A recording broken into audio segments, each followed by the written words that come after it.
open the subcommittee on House Bill 232 FN. When this committee last met, we were discussing a number of items regarding costs and such. I will tell you that I've had conversations with a number of people since then, but before I discuss that, is there anything in particular from the last meeting or anything from the emails that you have received that you would like to comment on or ask anyone in the audience questions of? Thank you, Mr. Chairman. I would like to hear from the New Hampshire Municipal Association. I believe they sent out an email. We got some information and just expound on that information, looking at if they see cost. And I guess I'm looking to see what, there was something said about a gap analysis. If they could explain that, that would be very helpful to me. I'm aware, please approach. I'm aware of two emails that we received. One from the Municipal Association regarding the city of Concord and referencing OSHA 1400, and then one from Richer, which you had reiterated some information you received from one of your constituent towns. So those are the only two emails that I know that I have received that I passed on to everyone. So regarding the one from Concord, is that pretty much what you're talking about, the one that came through yesterday? Yes. Okay. Okay, good morning. I'm Margaret Burns with the New Hampshire Municipal Association, and two communications I've had, I think, with members of the committee.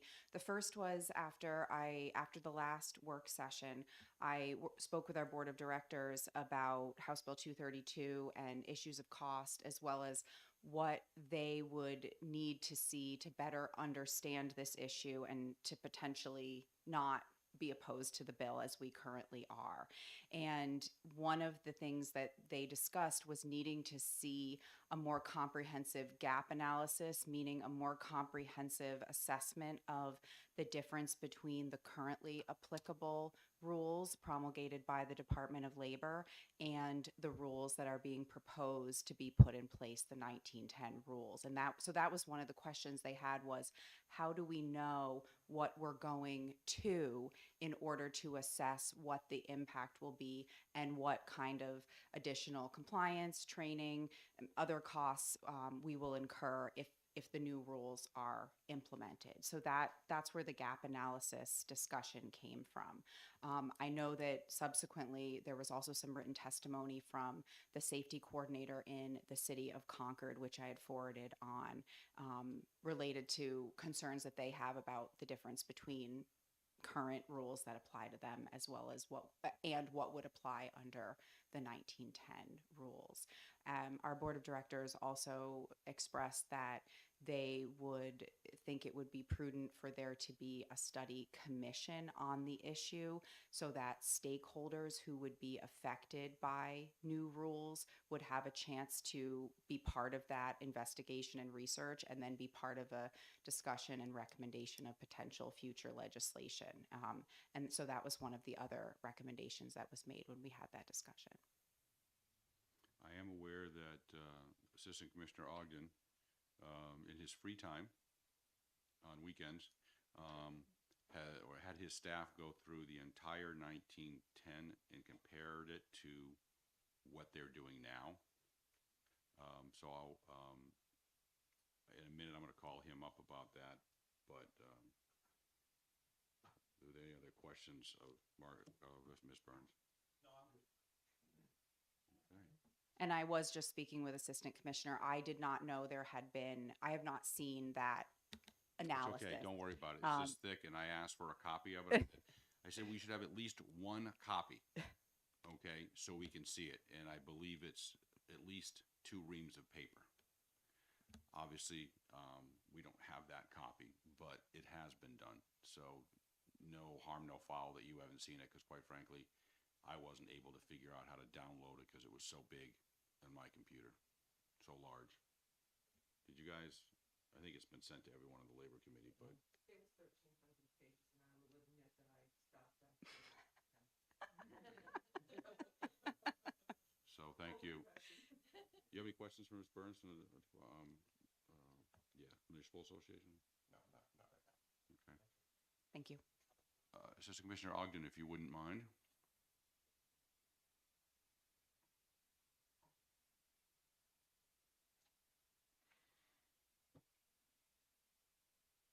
Morning. Good morning, sir. So your folks did go through. Yeah, and we've spoken to a few, someone from New Hampshire Kosh, and we've spoken with Miss Burns as well. We'll be happy to send them a copy. Just one thing, and I apologize because they've now heard this explanation and they'll hear it again. To be clear, what we have might be sufficient for purposes of a gap analysis in the sense of what it essentially does is it lays out what OSHA has. If there is something in New Hampshire on point, that is presented right with the corresponding section within OSHA. So when you go through this document, and we'll send out directions on how to collapse it, expand it, and all of those things. But essentially what the document is doing is laying out what OSHA has. If there's something on point in New Hampshire, it presents that. If there's something not on point in New Hampshire, the document highlights that fact. You will see that there are a lot of things that OSHA has that New Hampshire has nothing on in terms of explicitly stated standard. Where I would point out that I am not sure if it's sufficient for purposes of a gap analysis for what the municipal association is looking for is it does not do a side by, if there are existing standards and there is an OSHA standard, while it lays them out side by side, it does not have a corresponding analysis of which is better, which is costlier, all of those things. So I just highlight that fact to not disappoint folks when they ultimately open it. I just, again, upfront, what it is doing is laying those things out side by side, but it's not doing a critical eye when they each have something on point. We started the hearing, and there were questions from Representative Susi about this, the word gap or the concept gap analysis. I believe it was brought up in the email that we all received from the Municipal Association regarding Concord. So we had Ms. Burns from the Municipal Association come up and explain the situation. And then I asked Assistant Commissioner Ogden to discuss some things. So that's where we are. So chair is yours, sir. Thank you, and I apologize.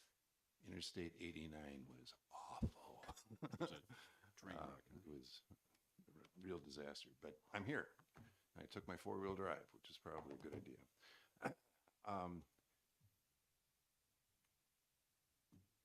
I guess one of the things that I'd like to put out there, the chairman and I have had a exchange of thoughts over the last couple days, and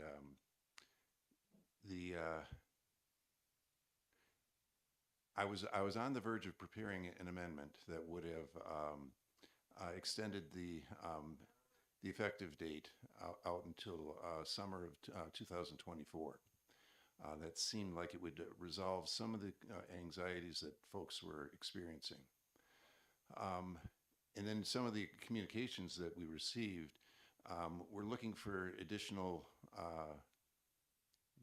gap analysis and such, which, frankly,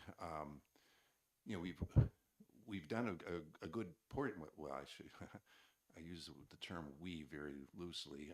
The department did a good job of doing a comparison of the OSHA standards and the Department of Labor standards. Those have not been widely distributed. Part of the difficulty is that the file that was created was rather immense. But certainly those can be shared with interested parties so that that analysis can be undertaken by others. What the chairman and myself were thinking was, instead of simply pushing back the effective date, perhaps it would be more effective to retain the bill. When you retain the bill, you can continue working on it. So if essentially we would retain it, and I did some exploring, and the Speaker's office apparently is reluctant to have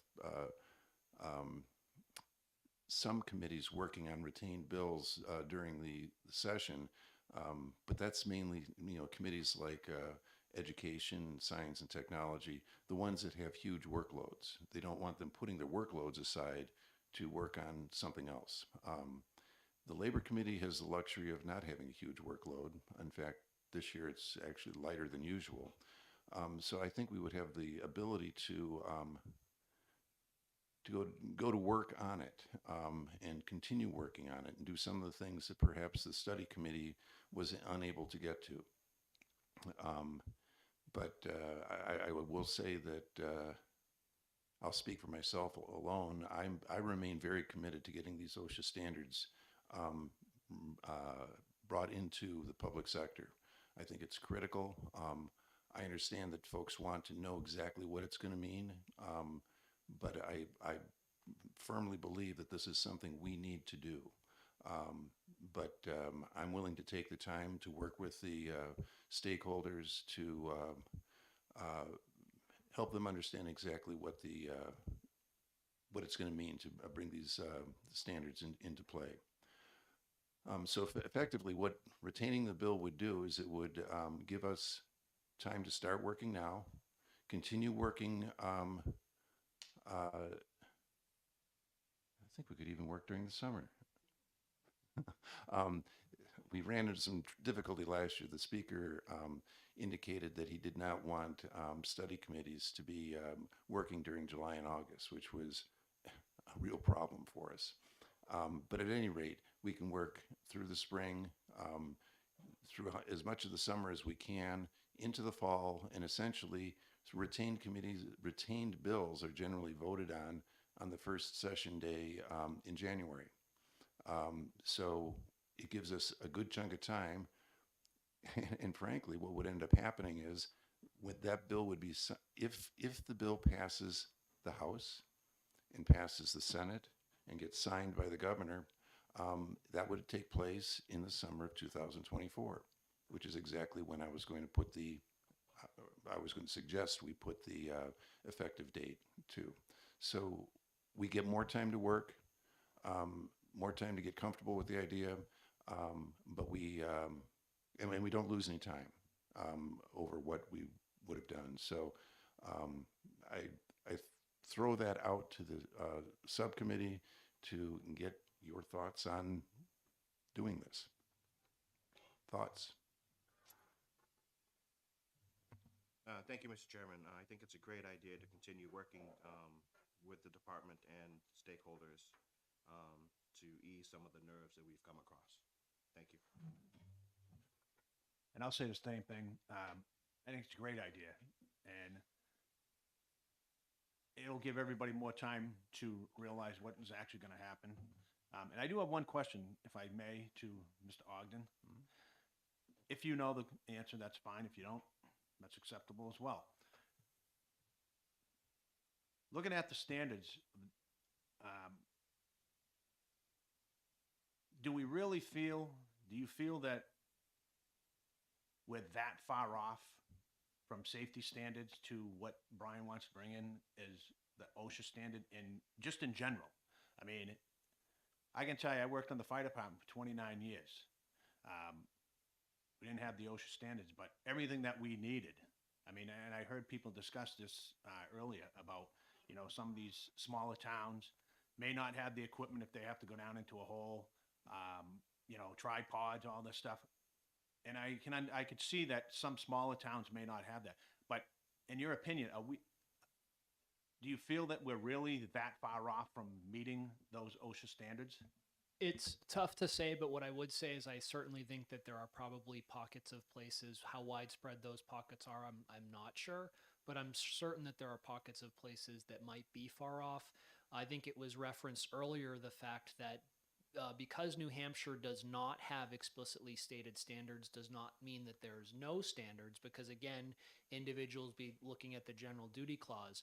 Why I bring that up is there could be certain employers, public employers, who, whether they don't have compliance staff on hand, whether they don't have industry experts, accessible, they might not know where to look for such industry standards, or where to, go and try and find what they should be doing. And I think those are the instances in which you might be, in certain instances, far off from what OSHA would require. So I think it's possible. I know that's probably not the most satisfying answer, but I think that it is possible that there are instances in which what is happening might be a ways off.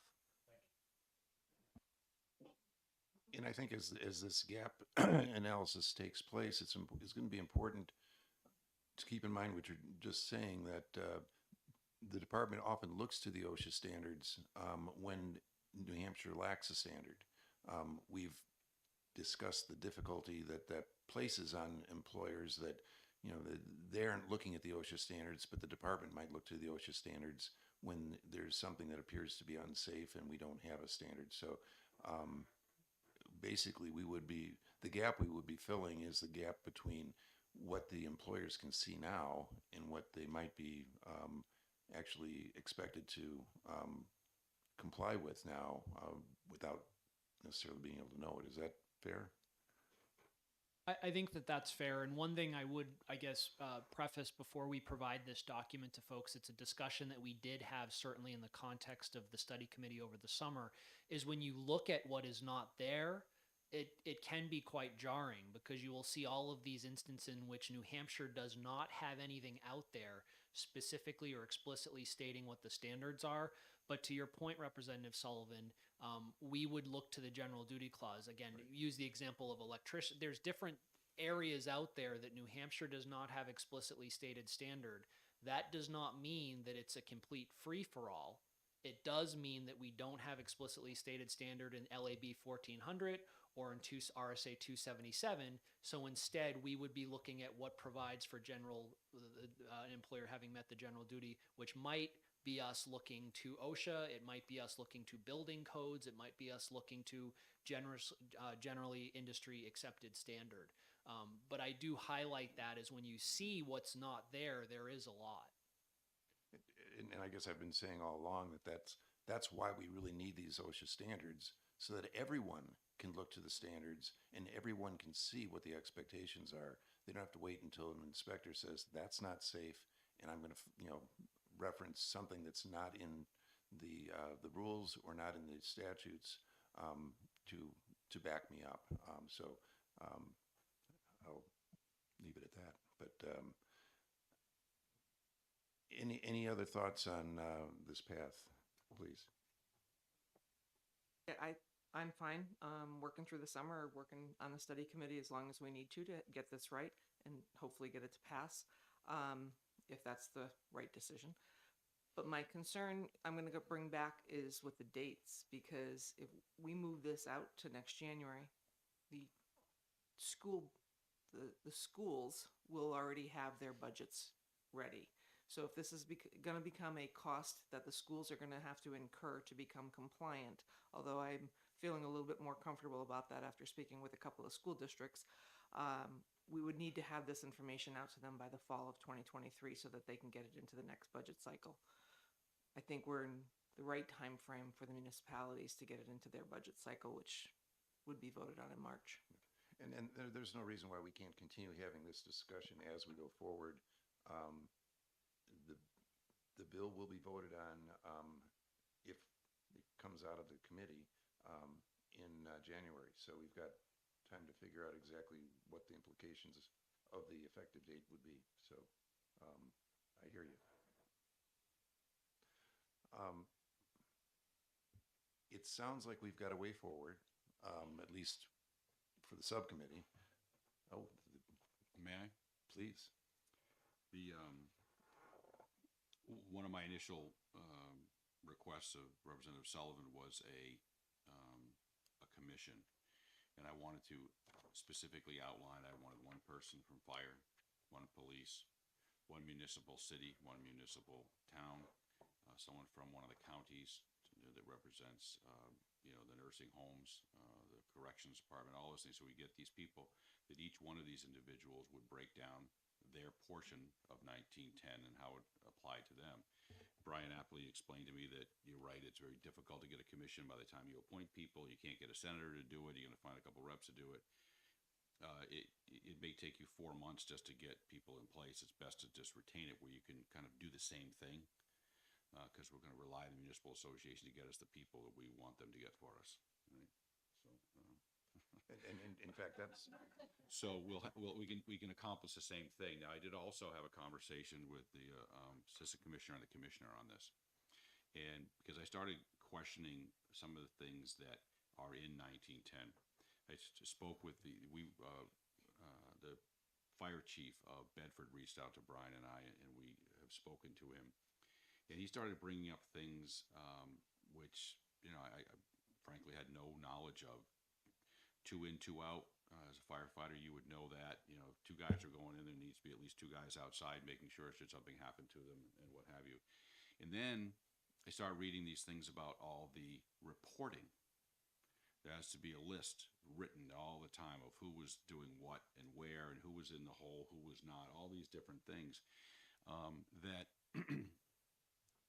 that leads me to wonder, are there things in 1910 that, because we all know OSHA, great laudable organization, and when it was started and why it was started, and the safety, Brian, as you know, someone was killed at Lowe's in Laconia this week when lumber fell on him. So accidents do happen, and granted, that was private versus municipal, but it could happen any time. So, long story short, there are things that could need to be done, but are there things in 1910 that are really typical government useless, that don't do anything, that no one's going to ever check, that the labor department's not even going to look at, that is going to cause an undue cost for no benefit? And in my email to you, as I wrote, don't get into the argument of cost versus safety, because it's a losing argument.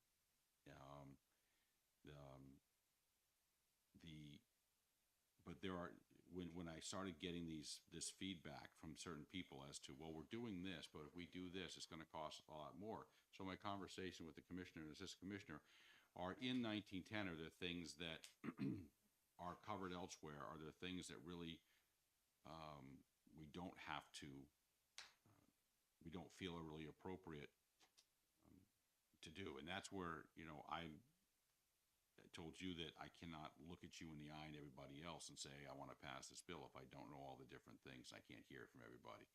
So that's where I'm coming from this. And regarding the budgets, we would have our retained report out. I believe the rule is going to be November 1st, probably.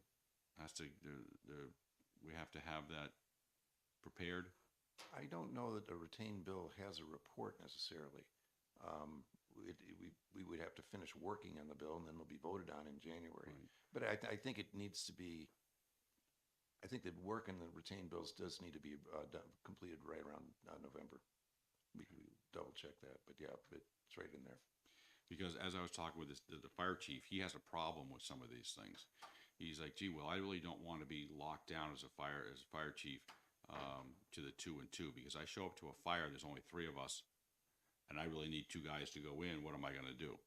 I'm only going to allow 1 in. There's certain things that happen in real life versus what's on a piece of paper, and that's all I want to get to the bottom of. And I guess what I'd like to hear, what I'd like to do is develop a list of all those folks that we want to be reaching out to involve in the process going forward between now and when the bill is ready to go. So I'd be happy to hear from folks who are in the audience who would like to be involved with this process. Please. We don't have any pink cards, so you have to identify yourself for us. Good morning. My name is David Ross, and I'm the administrator of Hillsborough County Nursing Home. I applaud the committee's thoughtful consideration today to retain this bill to allow opportunity for more input and discussion about how to properly implement these changes.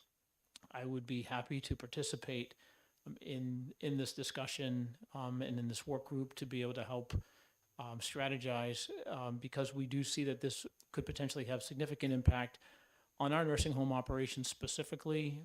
The gap analysis that the department has prepared will be helpful for us to review, but it also will require us to do a facility-specific gap analysis to be able to take a look at where does our practice deviate from these new standards, and discuss an implementation plan specifically, much as how you shared, the Bedford Fire Chief shared the same. So I think that that's a great approach. I applaud your thoughtful consideration here and would love to participate. Great. And if you could leave some contact information, that'd be great. We'll, Happy to. I'll leave that with Kate Horgan, who'll get that over to you. Okay, thank you. Perfect. Thank you. What's that? Oh, could you take a question? Yes, sir. Thank you, Mr. Chairman. Thank you for taking the question. Does anything stand out on first glance that you would be concerned about?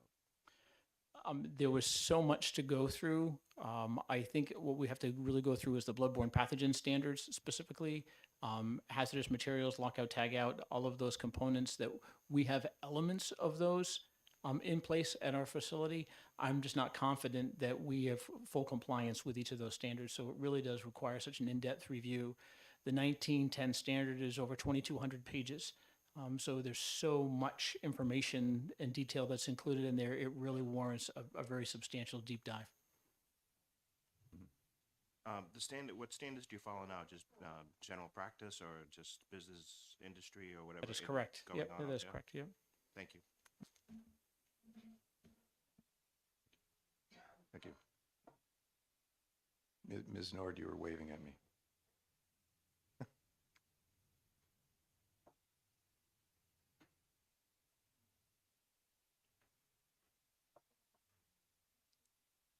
There you go.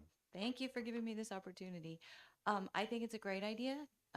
Believe that it will give the committee the opportunity to hear from voices that they were unable to hear from over the summer with the committee that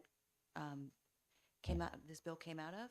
I would respectfully request that some employees, public employees from some of the sectors that where employers will be represented, be included. I'm a union guy. I'm all in. I'm sorry, can you introduce yourself for me? Certainly. I'm sorry. My name is Susie Nord, and I work for the National Council for Occupational Safety and Health. Thank you. Anyone else want to weigh in? Thought so.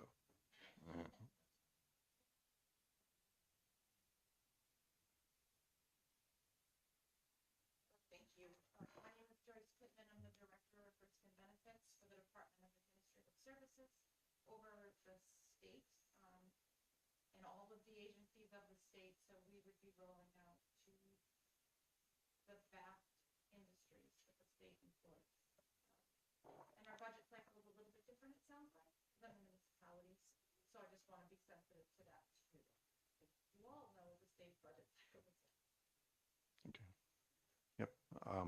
And is there anyone other than yourself that might be a likely candidate to help us out with the review?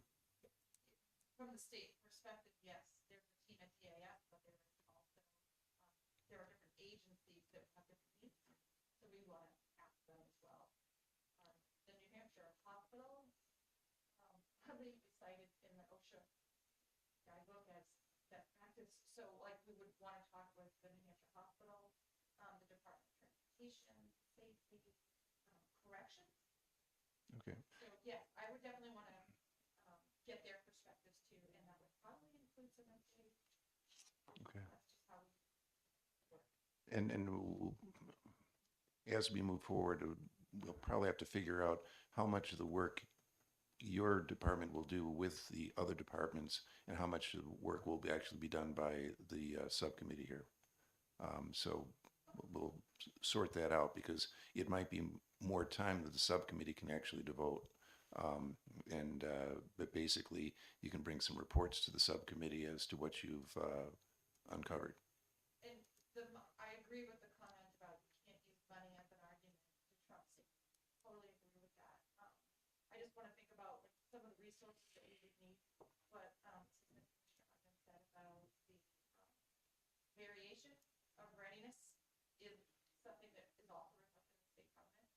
So we would want to make sure we had the funding available to start that work.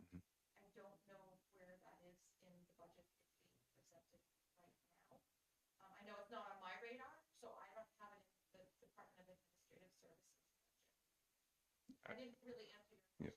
question, but I just wanted. Okay, yeah, that's good. And my understanding is the budget is going to have enough money for everything. Everything. So, thank you. Open question. Thank you, Mr. Chairman. Thank you, Ms. Whitman, again, for being here with us. Could you also put a cost analysis as well with some of those upgrades that you would probably need? In the assessment of the overall, the gap Please. analysis? Yes. Yep. Yep. A realistic cost from what you have now, because, a follow-up, Mr. Chairman. Just keep going. Yeah.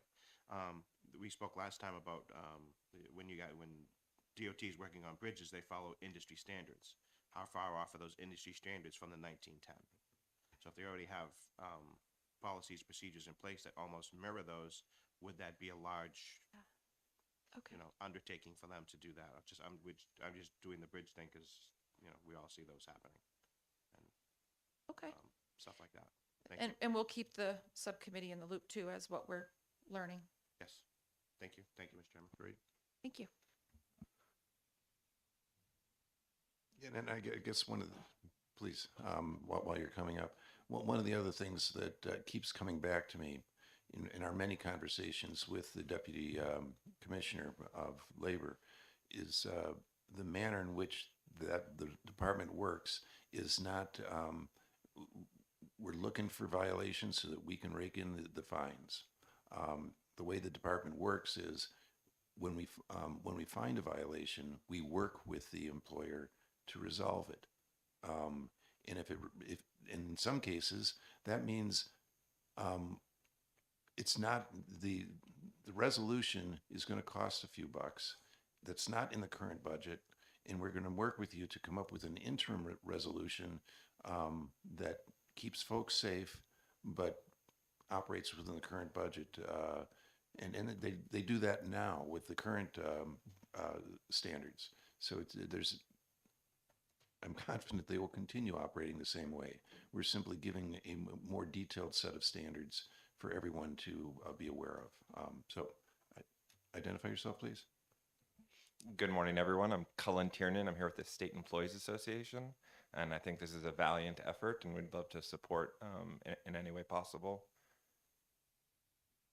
And I also appreciate your nod to unions. Thank you.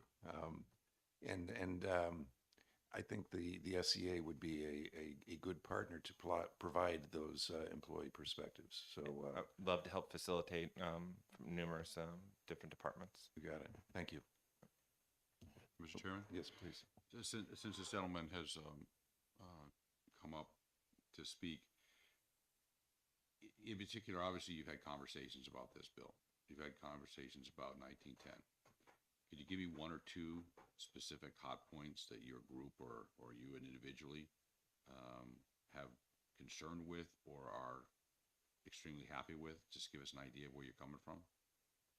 I'd say the workers at the Department of Transportation and Department of Corrections. I definitely would love to pull them in. I don't have any specific heartaches or examples, but I think, like, in general, I think those are two departments that I would love to help facilitate conversations. Thank you.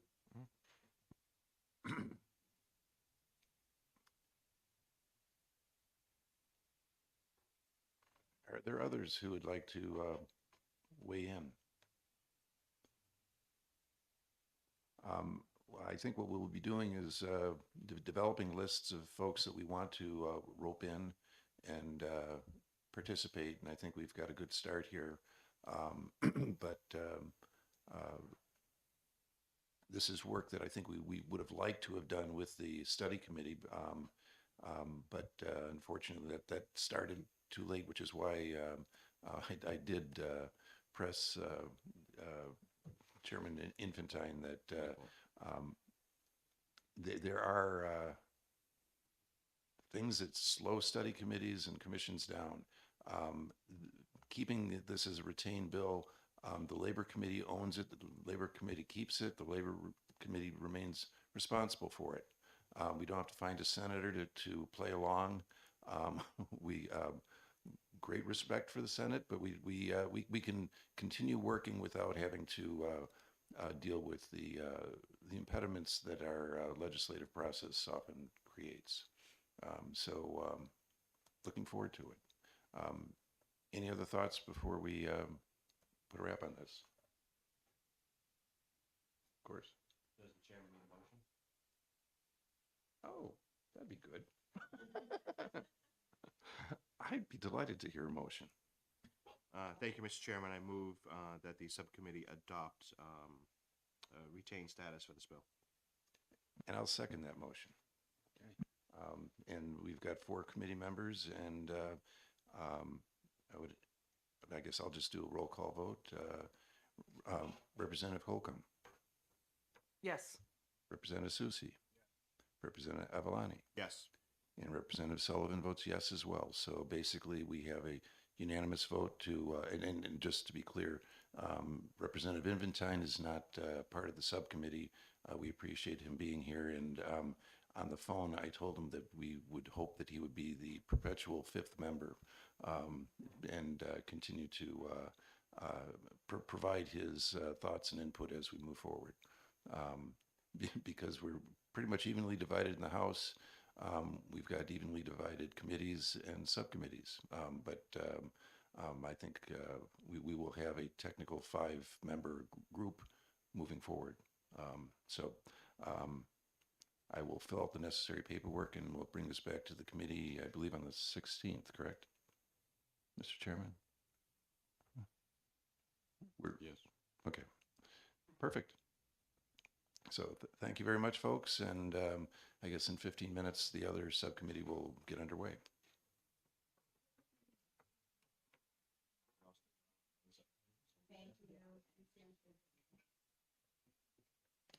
I don't know. Thanks, Leon.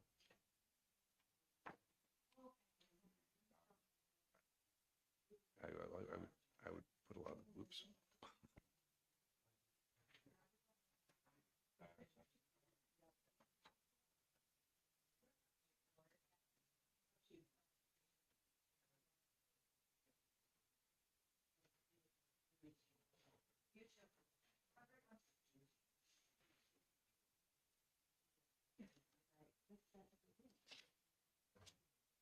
Thanks, Rudy.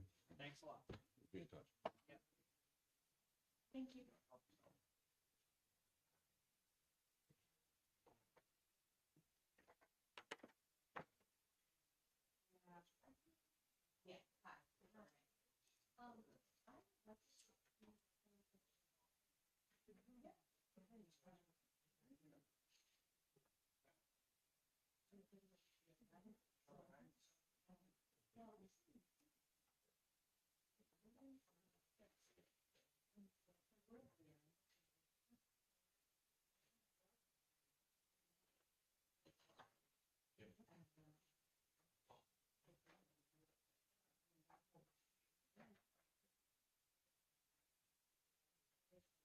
Thanks, Will.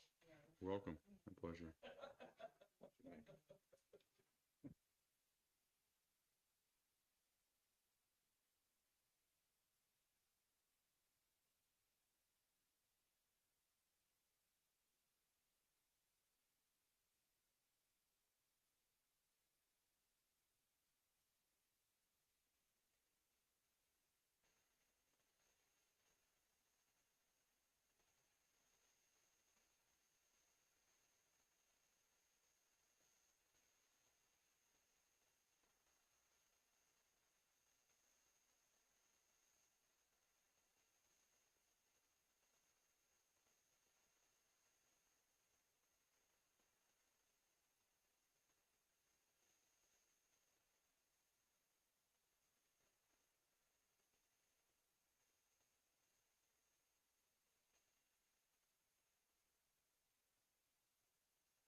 Representative Love.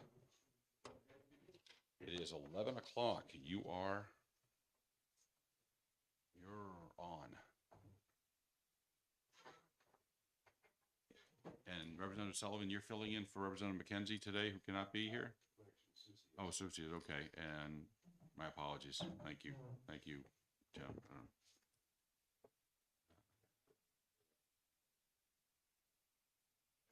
Yep. Okay, I want to open the meeting for House Bill 82 FN. It's an act relative to employment protection with participants in therapeutic cannabis program. And let's go around and Representative Sullivan, myself, Representative Love, Representative Susi, and Representative Colomb. Am I pronouncing your last? Colcom. Okay. Anyway, we've had some discussion on it, and does anybody have any further ideas that they've thought of that might help us? I think one of the things that I think is most telling for me is the court case. Knowing that the courts have already pretty much determined that you have to that firing somebody for the therapeutic cannabis use is not allowed, but not having the law to actually guide that concept, I really think it becomes more critical that we put something together here that works, because someone shouldn't have to make their way through the court system in order to have their rights preserved. So it just seems critical that we do put something in place here. Anyone else? We did just receive an email. We did just receive an email that looks like it shows the laws in the different states, so I have not had a chance to review that. I'm just scanning it now. I still am one who has an issue with cannabis use in the workplace, and I also have an issue with the fact that we would be restricting employers from how they feel they need to manage their staff and their business. So I'm hesitant on the direction of this one. Thank you. I know for myself, I have concerns about the liability if an accident happens in a workplace. I know of a case a long time ago, it's going to be 30 years ago, where a man lost an eye, and when he went to the hospital, in his cigarette pack, he had a couple joints in the cigarette pack, and the nurse saw it, and the insurance company denied coverage. And I don't want any employer to be on the hook for that. We've passing this prior to fixing the liability laws for it would be a mistake. We'd have to get into the insurance coverage end of it, and there's unintended consequences, I guess, is my problem with this. And not that I don't like the idea of the law, but to take an employer's rights away, like Roche said, the rights, how they're going to conduct their business, and the liability. I think this bill is a little premature till we fix the other things. Anything else? Thank you, Mr. Chairman. I'm going to look at it from a different perspective. I think I hear everybody's concerns, but I also feel that there is probably use of opioids in the workplace today, which somebody probably really needs to be using them. And they could be using them at work. They could be using them when they're driving a forklift, and we don't know that at this point. And again, I think I think the misconception here with the cannabis use, and I said this last week, I don't believe for 1 second that people that are on the therapeutic cannabis are looking to, and I'll use this loosely, be stoners, because I don't think that's what they really want. I think they're looking for some relief from the medical issues that they may have, trying to get outside of the realm of using opioids. And I think if we look around, every state around us is legalizing marijuana. We have a bill here that we'll see where that goes, but it's being legalized. And the one thing that I don't see from around all these other states, people talked about when Colorado first legalized marijuana and the problems they were having. Well, I don't see on the news every night any issues with other states talking about issues that they're experiencing with cannabis use. So I think the people that are in the therapeutic cannabis program, I'm going to say that I believe the fact that they probably use it at night before they go to bed to help them sleep, to help them take away whatever pain they may have. And again, it's guaranteed that if they were to be tested the next morning, they would have some sort of, it would be in the system, but it does not for 1 second mean that those people are impaired. It's kind of like alcohol. Alcohol will go through your system, but I think Representative Knurk, or former Representative Knurk, explained it very well, the way that cannabis, it goes into the body and is, goes through the body slower. And that's why, you get the positive test a lot of times. So I'm all on board with trying to get something that we can use here to help these folks out. I don't want to shut them out because I truly believe that they want to get back into the workforce. I think there was some information that was brought forward to us that's helpful. I think we look at what other states are doing, but I do truly believe that there is a way to do this. I just don't have the answer right now today, but I truly do believe that we can do this without it really being a big issue. So thank you, Mr. Chairman. Thank you, Representative. There's been a lot of talk about carve-outs for different occupations and stuff, and that might be an avenue we might want to go down. And when the safety concerns and what have you, it's it'll require some work. There's a lot more time than what we have here, but it's something we could look at. But once again, those the insurance end of it, the liability end of it, I've got a lot of concerns there, and I don't want to see somebody who's taking a second mortgage out on their home to put a business together, only to lose it if there's an industrial accident and find out that they're not covered because their employee is on the cannabis card system, a program. We've got to look into that. I think it's a great bill, a great idea, but I think it's premature. Representative. Thank you. I think there are, I think there's a combination of a lot of facts here. And if anyone has not read the rules, I really recommend they do. What you have to do in order to become employed with someone and to be able to use therapeutic cannabis. There needs to be a sign-off by the employer. There are a number of things you cannot do by rule. Driving vehicles, using machinery, doing all these things.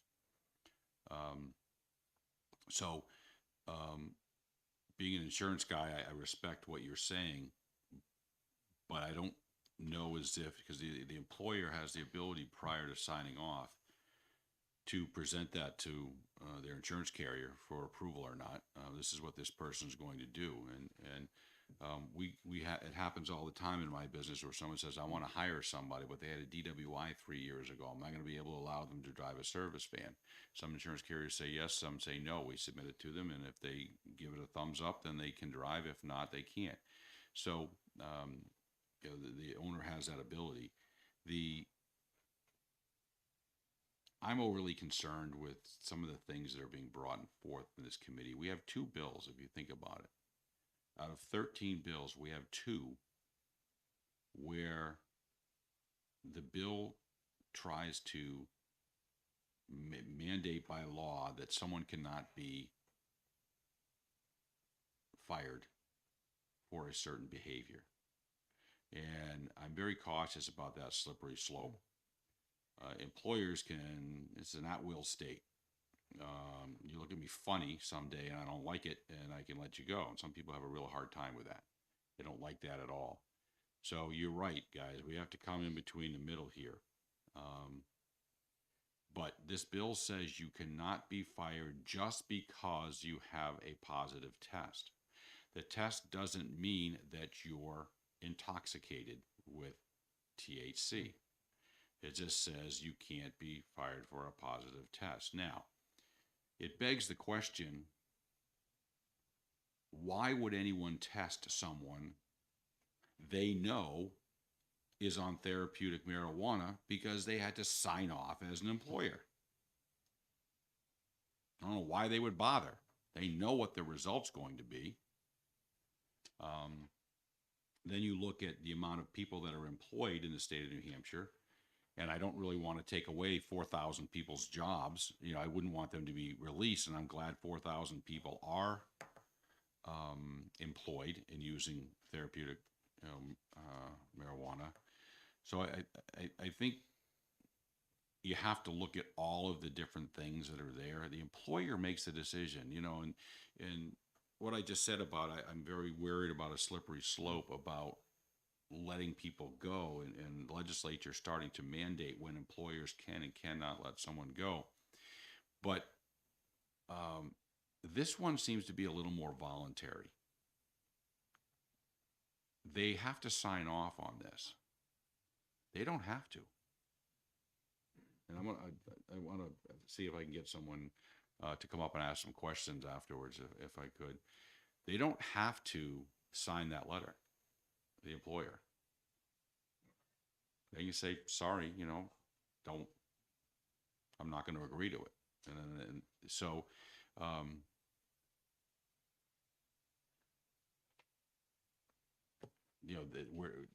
unlike this other bills where it says, well, you can't let someone go because of X, and I can't think of an example right now, so I can't think of an analogy, but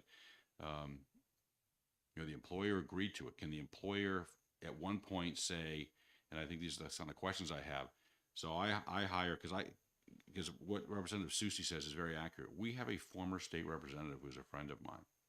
He was a paratrooper in the military, and he hurt his back in the military from jumping out of planes. And they had this guy so high on opioids, and he was going to die. He came home one day and told his wife, I'm going to die if I keep doing this. And he went cold turkey off the opioids and started smoking marijuana. I think he's one of the first people to get the medical card. And he's very happy right now, and he's so much better off than when I first met the man. And so I have to look at those things and say, this saved this guy's life. And he works at a place. He's a baker, and his employer. So I have to look at some of the positives of this. I will also be realistic about politics and being what it is, because we can all make our own decisions here in the committee, which is fine. But as I told Representative Sullivan on the phone yesterday, we had an overwhelming majority of people in the House, a significant majority, I don't say overwhelming, a significant majority allow the state to have recreational marijuana last week. Okay, I was not one of them.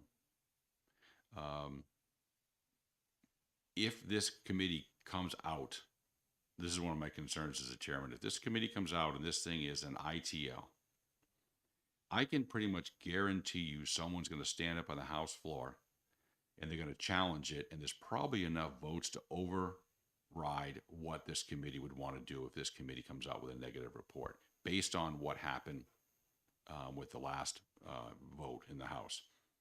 So my thought process is maybe this is more being too much of a politician than me, but I'd rather figure out what the bill is going to be. We better make it really good, because if it's not and you don't like it and it passes, then you're dealing with that. So just something to keep in the back of your mind. And I'll shut up because I'm not on this committee. I just trying to, but I would like to ask a couple questions if you could. Roche? Thank you, and thank you for what you're saying. And with all due respect, I would like to correct one thing. The bill doesn't focus just on the firing. It also has in there that an employer cannot hire if somebody tests positive. And I think that's a piece that's very risky, because they don't know anything about this person. So they're hiring on good faith through an interview process and a testing process. And I hear what you're saying as far as the votes as well. I think that piece, at the very least, needs to be removed. They should be able to be free to make a decision on hiring practices and not have this hanging over their head as a potential discrimination lawsuit that they were chosen not to be hired because they tested positive. So from that perspective, and I'd like to share what I witnessed on Monday. Now, I personally have never used cannabis, so I can't say for certain what I saw is actually what I saw, but I was sitting at the lights coming off of Route 89, and next to me in the vehicle was a person smoking what appeared to me as a joint. And she's Didn't look like a Marlboro, huh? It did not. It did not. It had a distinct look to it. So it could have been a homemade cigarette.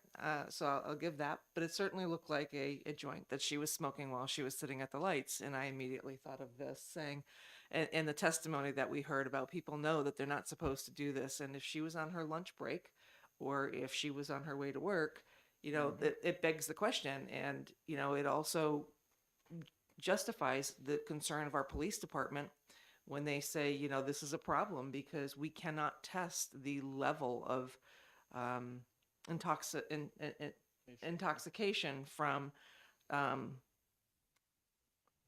inhaling or not cannabis. Representative Sullivan?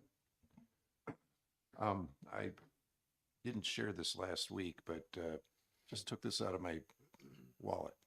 It is a New Hampshire Cannabis Registry card. The reason I'm bringing it up today is because I'll also say that I tried the cannabis exactly once. It didn't agree with me. I won't go into details, and I'm frankly not going to say why I was using it. But I do have the card, and the reason I bring it up is because one of the pieces of education that I got in considering and deciding to go that direction is that the purpose is not to be intoxicated. The purpose is to use just enough to deal with the symptoms that you're trying to address. And it's different from that person who's in the car who smoking a joint. That person is smoking a joint for the sole purpose of becoming intoxicated. The therapeutic cannabis serves a much different purpose. It is there. It is being used to deal with symptoms, not to create intoxication. So, and basically, one of the people I talked to when I was considering this was Dr. Knirk, former Representative Knirk, and he explained very carefully to me that the trick is to get just enough to deal with your symptoms, and there's no intention of being intoxicated. So I think that needs to be very clear to us. If someone is got the card, they're being counseled to use it in that manner. So and that's different.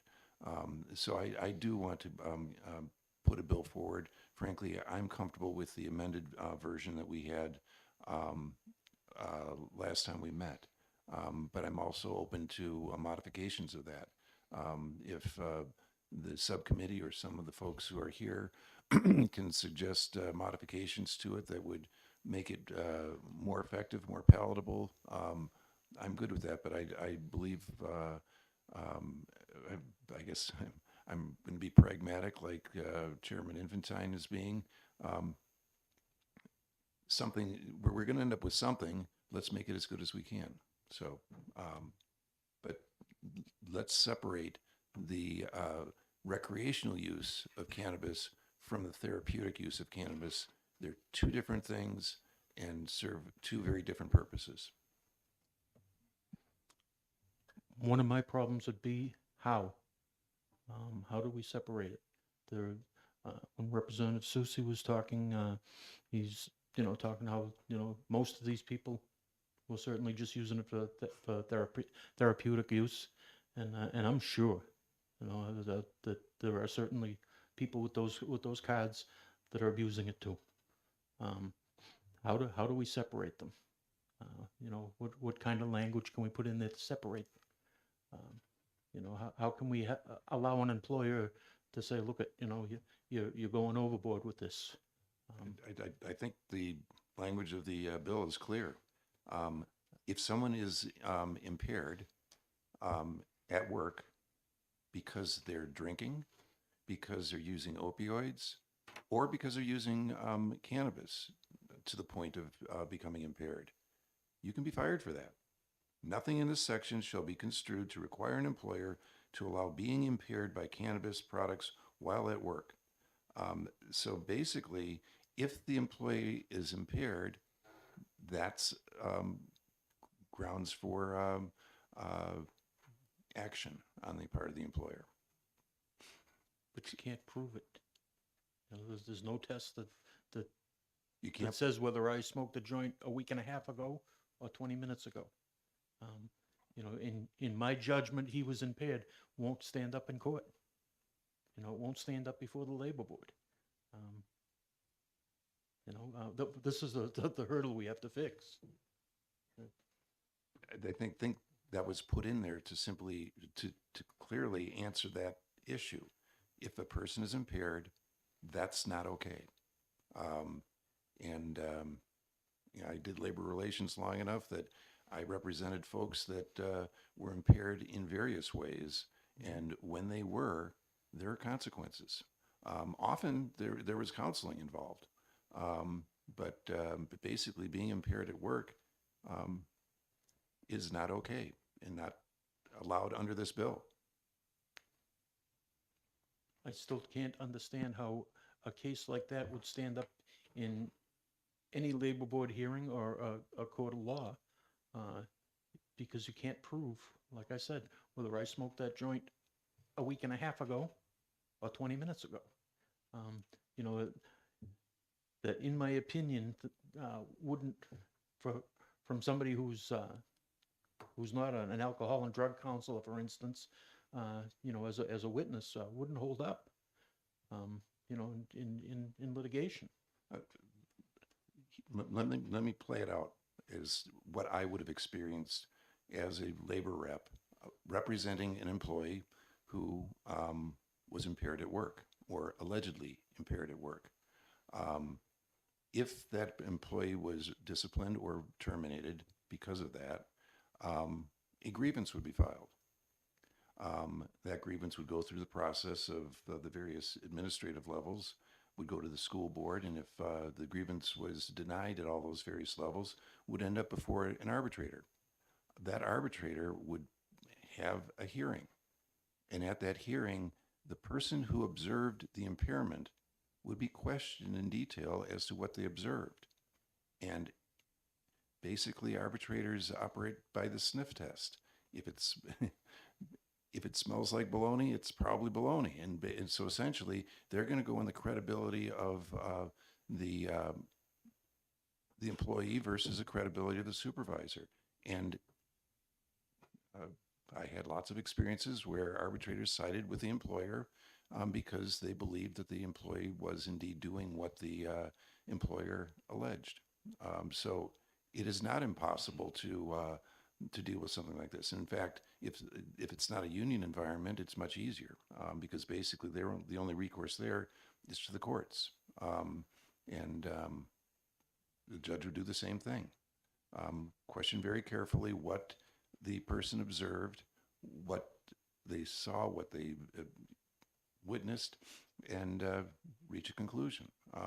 And basically, under this law, the judge would be looking, or the arbitrator would be looking, to say that just because you've got a card doesn't mean you can be impaired at work. This says very specifically it is not allowed to be impaired at work. So I think this bill does it. And basically, with regard to the hiring situation, it says no employer shall deny employment, terminate, or take disciplinary action solely because. If you decide to not hire somebody for any, when you do an interview, you learn a lot about that potential employee, and you could choose any one of a dozen other factors that cause you to choose not to hire that individual. Just because the person has a therapeutic cannabis card doesn't mean you have to hire them. It simply means you can't decide not to hire them solely because they've got the card. So No, it doesn't say that at all. what's that? It doesn't say you can't hire them because they don't have a card. It says solely because the individual is a qualifying patient of the New Hampshire Therapeutic Cannabis Program. That's the card. Okay, I apologize. I was reading something else. I misspoke. Sorry, Brian. Okay. I apologize. It's okay. So basically, solely because they've got the card, or solely because of a positive drug test.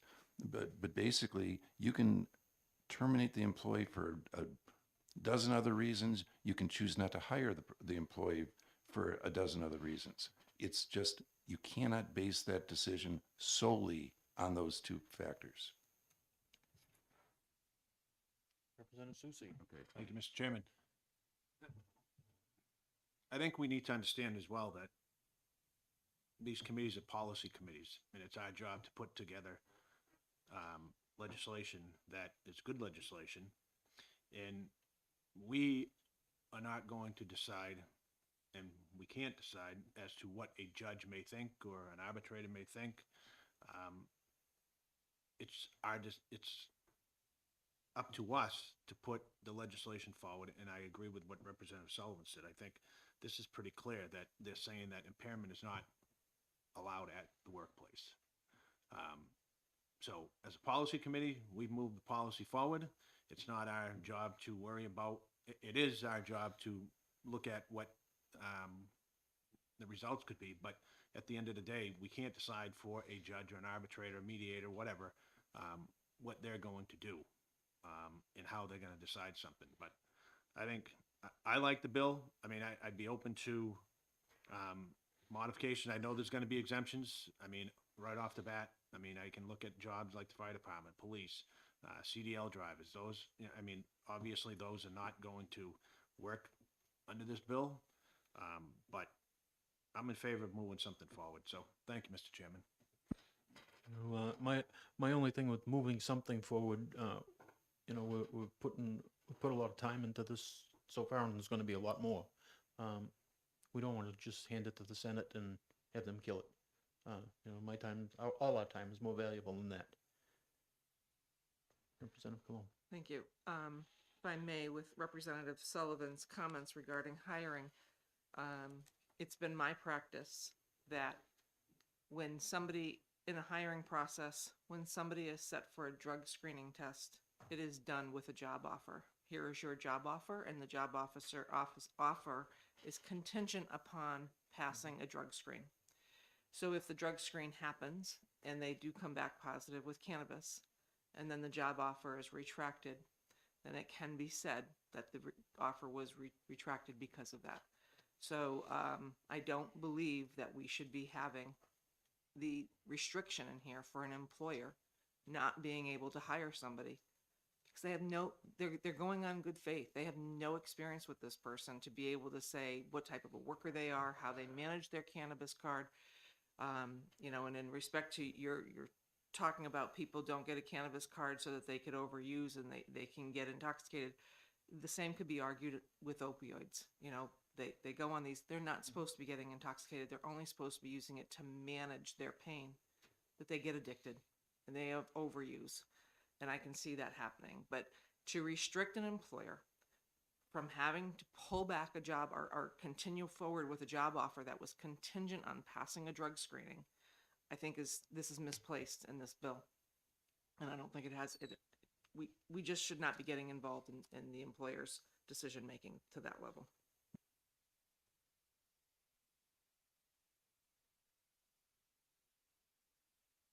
Anyone else? I would just like to Representative Infantine. I'd just like to ask some questions of some people here in the audience. Sure. I'm sorry, sir. I don't remember your name. The gentleman in the blue shirt with the beard, distinguished gentleman. Mr. Holt, Michael Holt from Would you mind coming up? Are you okay with this, Mr. Chairman? Absolutely, sure. More information we can get, the better. So, a couple things here, and I got to tell you, with legislation in my job, I have not, and not really being on this committee. I'm sitting here because I think it's important as the chairman to do so. But I read it once, and now I'm reading it more specifically. Some of the confusion. If I were sitting there behind you, listening to this, I would think you're comparing a lot of apples and oranges. Am I accurate that you think some of the conversation you're hearing is not necessarily accurate? You don't have to answer that. I know what you're thinking. Sorry, but I didn't want to probably put you in the spot. So, because I'm looking at this, I'm reading these things. So there seems to be two issues that I hear. Number one, releasing someone solely because they have a positive test, and hiring someone. And I look at then the prohibitions and limitations of therapeutic use of cannabis, 126X3. But before we get into this, let's just take a real life situation, okay? Because obviously this has happened. Because the chart you showed me showed there's over 4,000 people employed in the state of New Hampshire. Someone's provided me, I'm not sure who. That was me. Okay. There are approximately 4,000 people right now employed in the state of New Hampshire. And others who had been employed who are no longer employed for any number of probably reasons, whether they retired or just whatever. So we have two different situations, okay? I have a person who works for me, and then they come down with Crohn's disease, and that's one of the items that's allowable under the therapeutic. They come up with Crohn's disease. So then they come to me as an already employee and say, hey, I have Crohn's disease. I've been provided with a therapeutic cannabis use card, and I want the ability to do this, to utilize it. Now, 26X3 actually allows the individual it requires them to get written permission from the property owner to use therapeutic cannabis on site. Qualifying patient may use cannabis on privately owned property only with the written permission of the property owner. So is that one of the written permissions that you've talked about in the past?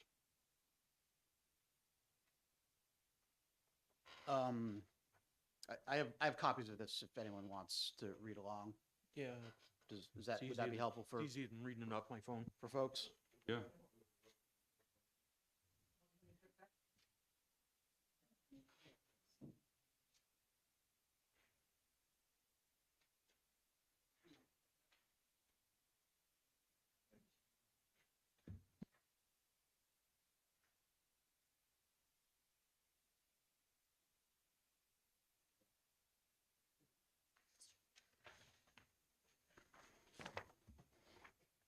So, Mr. Chairman, you don't mind if I go through this and kind of my thought process of going through this and trying to understand real life situations, because I want to be able to break down an existing employee and a new employee, and then the existing employee and then the breakdown, the part about not being able to terminate versus not being able to ask when it comes to the hiring position. Okay, so those are the things I'm looking at. So, in order to utilize it, they must have written permission of the property owner, or if they're a tenant, allow qualified pages to smoke cannabis on rental property. One of the things that I'd like to talk about as we maybe clean things up, since we now have a lot of edibles, should it be appropriate to add something to this, to the current law, about ingesting edibles? Because not everyone gets, I mean, is therapeutic cannabis only smokable marijuana in the state of New Hampshire? No, therapeutic cannabis comes with a variety of routes of administration, inhalable products, either combustion or non-combustion, tinctures, which are, oil that's, that you put in your mouth, topicals like salves, edibles, beverages, etc. So Suppositories. Okay, didn't know about that. Okay. So just off the top of my head, should right now it basically says to allow a qualified page to smoke cannabis on rented property if smoking on the property violates the lease. Is there anything that needs to be updated here, in your opinion, that's going to potentially, even if we don't allow anything other, even if we don't agree to any other parts of the current bill, should there be any changes made to include some of these other mechanisms? To get permission to, I look at paragraph 1 differently. I look at paragraph 1 as where you live, if you're leasing property where you live. When we're talking about employer, employee, the important sections are I would redirect to respectfully to paragraph 2, paragraph 2A2.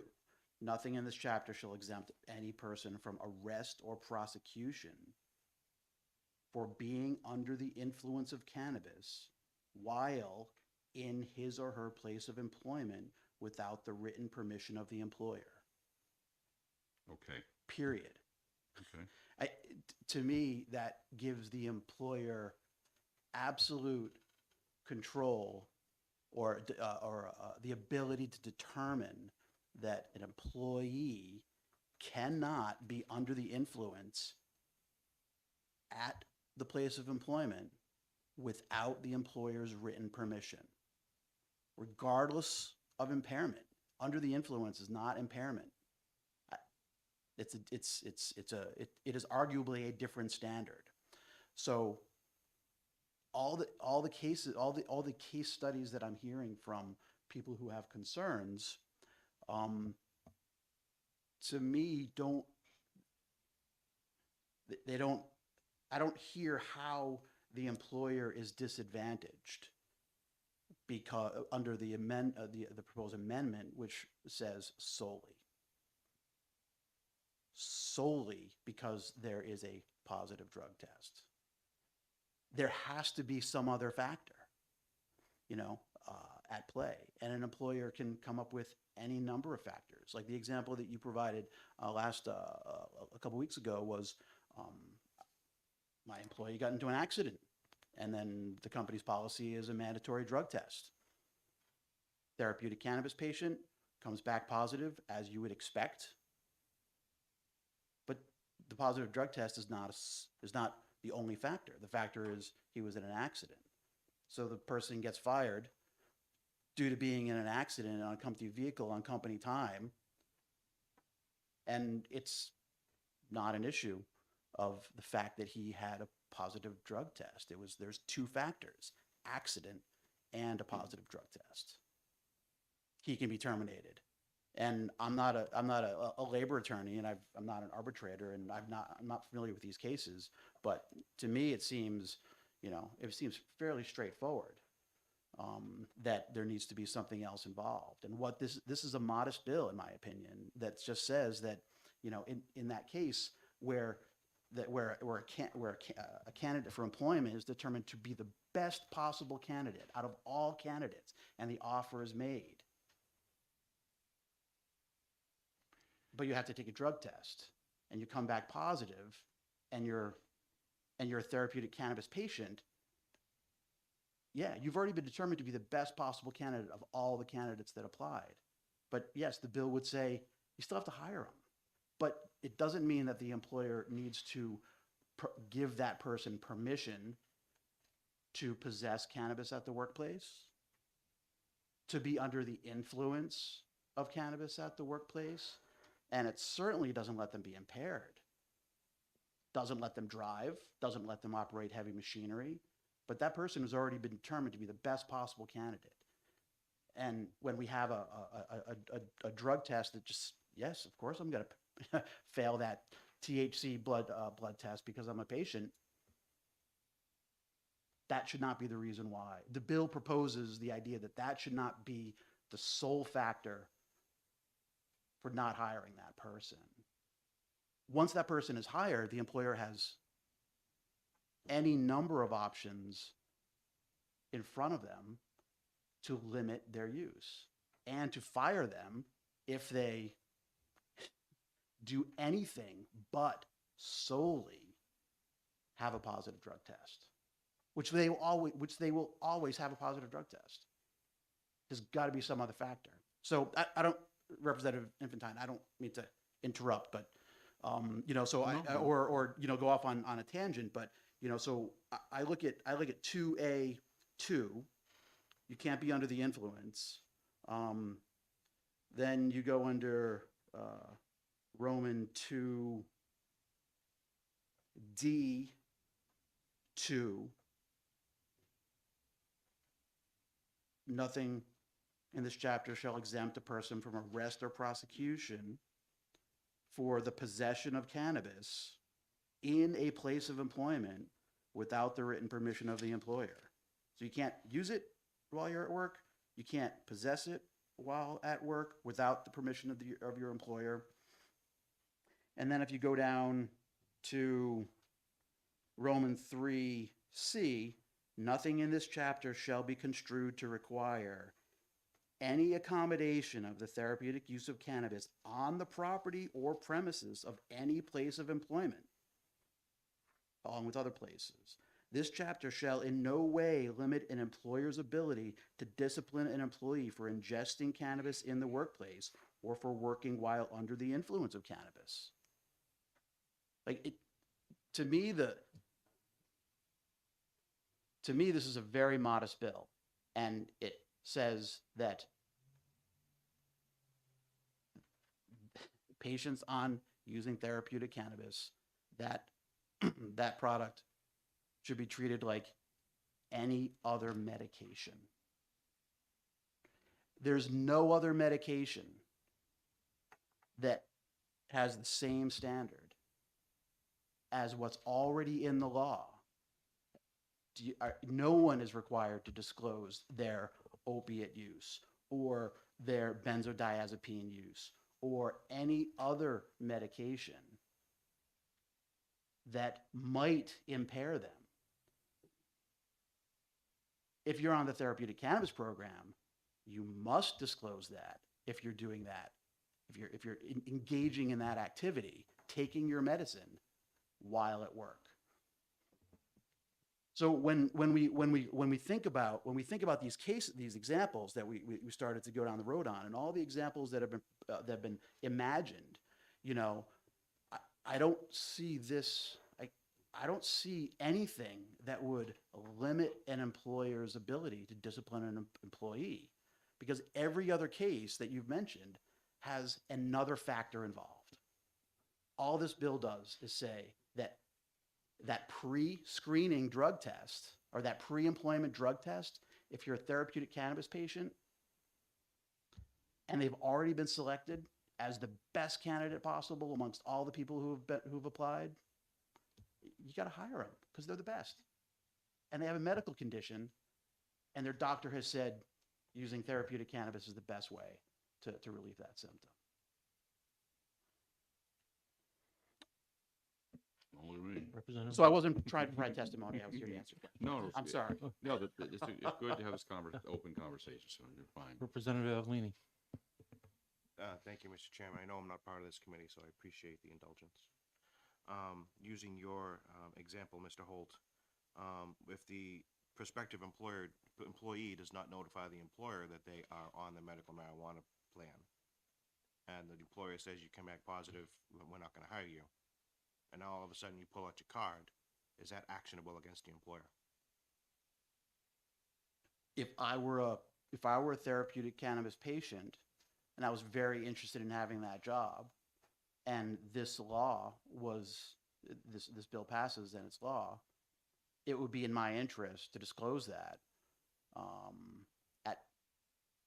at some point around the time when I learn that there's a mandatory drug test.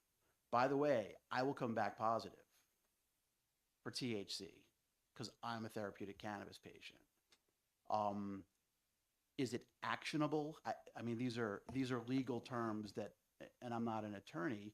I would argue that virtually anything is actionable. I mean, I work for the state. I mean, any adverse action that the Department of Health and Human Services makes to any of our clients is appealable. So if your question is it, everything's actionable. Follow- People can, people can bring lawsuits for any perceived grievance. Follow, Mr. Chairman. So if this law passes, what would be the employer's rights under this? He would have no rights because the employee has that card. Now he has to hire him even though he failed the drug test without prior knowledge. So he would have to hire this employee regardless. I don't know what other rights employers have under other law that might come to bear. So I can't say that they are required to hire, but the scenario that's been described is, of all the candidates, this candidate is determined to be the best. An offer is made. Mhm. They fail the drug test and they show a cannabis card. Under this bill, You're forced to absent hire my knowledge of any other labor law, Mhm. it is possible that they would be subject to a grievance if they chose to not hire the person contrary to this bill. Thank you, Mr. Chairman. Thank you for answering the question. The problem I have, and hopefully you can maybe clarify some stuff for me. I knew this guy once that smoked quite a bit of pot, and when he'd go to work, he was kind of a space shot. Couldn't be trusted to do calculations correctly, cut a board correctly in a construction site or whatever. And the problem I have is if he has a card, the employer his hands are tied. He can't say, you're a lousy employee, but I've got this card. If a construction worker is not able to use his or her tools properly, like a saw or a tape measure, and is cutting pieces of wood improperly, then as an employer, don't you think you have the right to discipline that employee for poor work performance? Absolutely, that's what I'm worried about here. And so that, the card is irrelevant. That person can be disciplined or terminated based on the poor work performance. now, this employer has an experience with somebody with a cannabis card, and somebody else comes along, and they want to be hired for this job, and they've got all the qualifications, but he's got this bad taste in his mouth. Maybe not only one, but 2 or 3 or 4 other employees, and to take that right to say, I'm not going down that road again, is I can't. We've got to take that out as far as I'm concerned. The employer has As a hiring manager myself, who deals with many resumes for every position that I hire for, it seems it doesn't seem like a realistic shackle to not be able to find another reason not to hire an individual. There's always someone who is better at something. I guess what I'm trying to say is, I had a small home improvement company, and in the end, a lot of times I hired people on gut instinct. Do you do a mandatory drug test? At times I did, depending on the position. So sometimes Yeah. you did and sometimes you didn't. Yeah, okay, depending on the position. But what it boiled down to a lot of times was gut instinct. And I don't want to take that away from an employer to be able to say, no, there's something that just doesn't fit here. How does this bill take away an employer's ability to hire based on gut instinct? Well, his gut instinct on past experience with others, there's that was part of the hiring process with me. That gut instinct, and it was based on past But experience. Exactly. This bill does not talk about. This bill doesn't address gut instinct. This bill says that if you. This bill says that just because you have a card, you can't be denied employment or terminated. And it says just because you have a positive test for THC, you can't be denied employment or terminated. It doesn't say that any other reason you can be terminated or not hired for. And what it does say is just because an employer has had a bad experience with somebody else that maybe he has a cannabis card and they smoke a few bones before they come to work, and you can't prove it. I'd be real hesitant myself. Okay, and I don't want that right taken away. Okay, as an employer. I don't think this bill takes away employers' rights in that regard, because there are other reasons why someone can be not hired or can be terminated. Poor work performance. I mean, if you smoke a bone before work, your clothes will smell of cannabis smoke. You're not, if you don't have your employer's written permission to possess cannabis at the workplace, if you smell like cannabis, it sounds to me like you have the law says that you can be arrested for that, not just not hired. The law establishes that you can be arrested if you show up at a workplace with cannabis in your pocket or being under the influence of it. I could see somebody using Febreze on their clothes. Representative Cologne.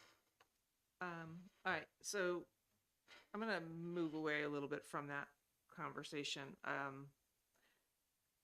What I'd like to know is, in the amendment, it says that this section shall not apply in cases where this limitation conflicts with the employer's obligations under federal law or regulations, or to fulfill a federal contract or licensing obligations. It's lines 13 and 14 on the amendment.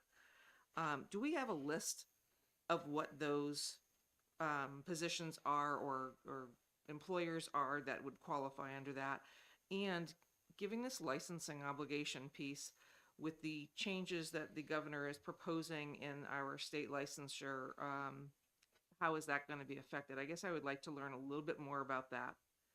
And my other comment on this is to move away a little bit from the hiring practice. I understand what Representative Infantine was saying again about the votes on the House floor and what the likely votes may be on this as well. I would feel a little bit more comfortable if we removed the part about denying employment. I guess that would be an area that I could be flexible on. The other part of it, I'm hearing what's being said as far as solely on. Although, I would argue the argument of the accident, if somebody had an accident and they tested positive for cannabis use, and somebody had an accident who didn't test positive for cannabis use, and that person was not terminated, but the one who was tested positive for cannabis use, I think they would have a hard time explaining that they terminated them because they had an accident. And again, I'm sensitive to the fact that our law enforcement cannot test for the level of intoxication on cannabis use. So when an accident happens, it becomes a he said, she said, because there's no test that can provide them with information such as what they have with alcohol. So I would like to see a list, if I could, on the limitations that they're saying here under the obligations of federal law or regulations in the federal contract and licensing. And I would like to talk further about removing the denying employment piece. Thank you for letting me borrow that. My understanding is that a document was shared that was created by the Marijuana Policy Project, which has a listing of every state's position on on medical marijuana, therapeutic cannabis, and their projections and or protections and restrictions. In that document, there are I have not digested and internalized all 50 states' policies, and so I can't give you that list. But I believe that document is certainly a good starting place. I did a quick Google search before I came here, and there's a federal Omnibus Transportation Act that identifies some. ACLU has documentation on testing standards in different states. There's a law passed in the 80s that prohibit illicit drug use of federal employees. You know, it's on the books. There's plenty of information out there, you know, that has an explanation of the language that is in the amendment. The language in the amendment is a catch-all that all of those other documents, federal law, can be hung upon without listing each single employment category. But I am not prepared to give you a list of everything that falls under that, because I simply don't know. And absent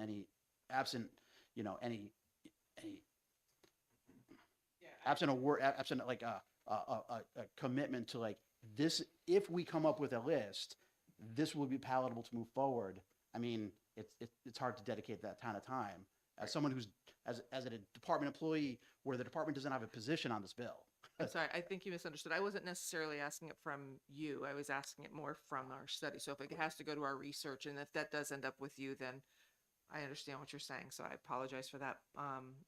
But the email you spoke of, that just came in 2 minutes before we started. So I have not had a chance to go through all of the states to read all of that data. So that came in before this meeting. So we need some time, I think, to read that email and digest the information in there.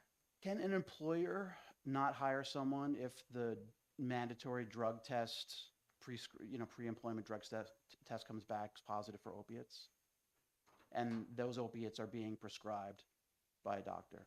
Can an employer not hire that person because they are prescribed an opiate and they test positive for opiates? So my understanding and the decisions that were made in the business that I was in was, yes, they could choose not to hire for that. They could have the conversation. They could find out what's going on. We were an HVAC company, so there was a lot of roof work, crane work, high-risk work, electrical work. So not to mention the amount of vehicles that we operated. So they may have made decisions to not hire based on that. So yes, the option can be made. Representative Susi. Thank you, Mr. Chairman. I'm just curious if somebody has an answer to this question. I know we talk about the impairment, and if there's an accident, somebody gets tested for cannabis use. Most times it's going to be a urine test. If somebody's involved in an accident, police departments allowed to take a blood sample, and if they can test a blood sample, can cannabis be picked up, the amount of cannabis that's in somebody's system be picked up in a blood test? Do you know if that happens? If it's The level of cannabis, the level of THC is detectable in a person's body through a blood test. So if somebody's involved in an accident causing serious injury, most likely,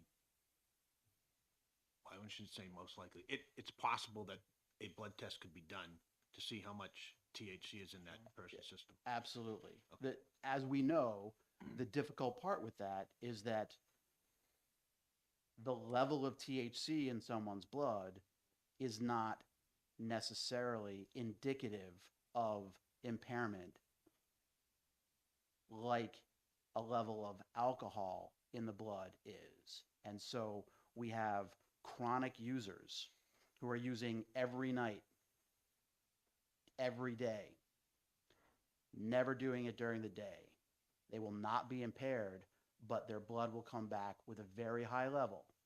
Some states have chosen to establish an arbitrary level of THC in the blood as something over which you'll be deemed impaired regardless of your actual impairment. Some states have done this. And some states have done this and then, been sued successfully, and those laws have determined to be not. That's what I'm sound. trying to get at is someone that's going to consume a 5 milligram gummy at 9 o'clock at night will not be impaired when they go to work the next morning. That's correct. Versus that person that may, as Representative Love said, smokes a bone.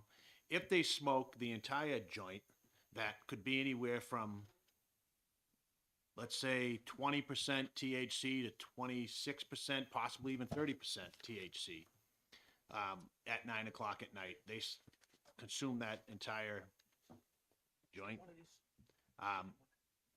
They're still most likely not going to be impaired the next morning.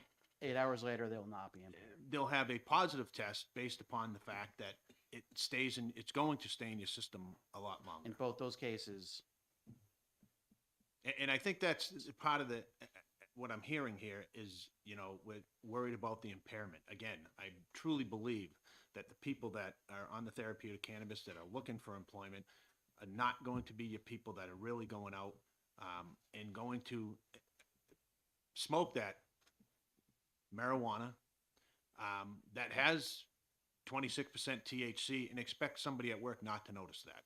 I don't see that as being a problem. right, they might take 2.5 milligrams of a tincture in the morning before work, not bring it, hopefully it lasts all day, and not be impaired at all, not feel impairment, under the law, would they be under the influence, Probably. And when we say, and just correct me if I'm wrong here, under the influence doesn't necessarily, is there a difference between under the influence and impairment? Because if you're impaired, you obviously have a high level, sort of like alcohol, correct? I mean, they're saying, what is it, 0.08 is you can. I mean, you can be arrested for being intoxicated even if your blood comes back at under 0.08. I mean, if you display other signs of impairment, you're still, you can be arrested, detained, and prosecuted for, reckless behavior, even though you're coming back at under 0.08. Yeah. And my whole concern here is that, I don't want to push this off because I truly believe in the therapeutic cannabis program. I think people that have been around for a while understand where we've gone with opioids. I think everybody understands the problems we've had with it. And I think the therapeutic cannabis program has really helped. I know several people that do it. And it's helped them, as Representative Infantine said. So I'm just concerned that I want to move something forward. I want us to get off the fixation of this impairment thing, because again, I truly believe that people that are using at night, it's not going to be bothersome to the employers the next day. Now, again, I think we all agree that somebody that shows up and may have taken a 10 milligram, at work, there are signs that people are going to be aware of that somebody that's under the impairment of marijuana. I mean, I believe that there's police officers that are trained to, They can pull, they can see that. Drug So- recognition experts. Okay. So, and that's all I'm saying. I want to move something forward. I like it. I think it's something that's needed. I understand the concerns, but I think we really have to try to get away from the fixation on this impairment part of it, because I'm going to give those people that have therapeutic cannabis cards the benefit of the doubt that they are not trying to do it so that they can abuse it at work. I'm giving them the benefit of the doubt that they really want this to help their medical condition.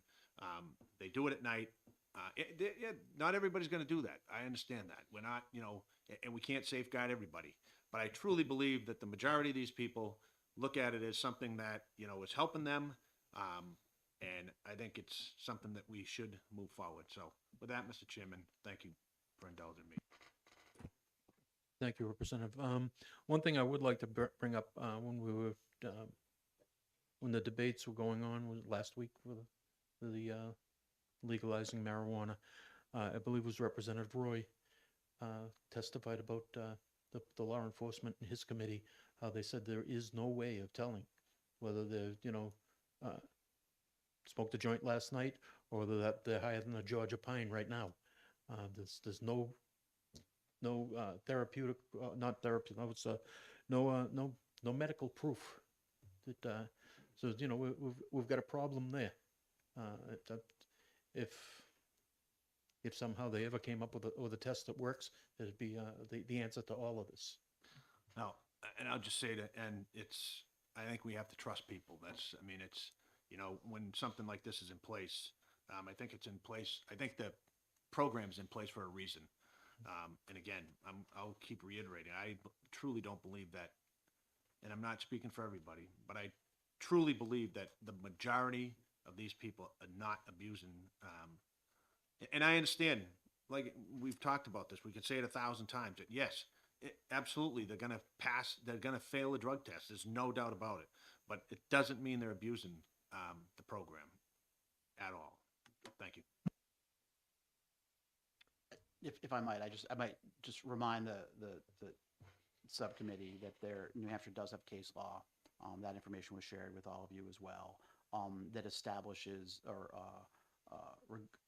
establishes a requirement on the part of an employer to consider an accommodation under the ADA, that cannabis in a state where it's legal is a legitimate therapy, and an employer must accommodate, or at least consider an accommodation where appropriate.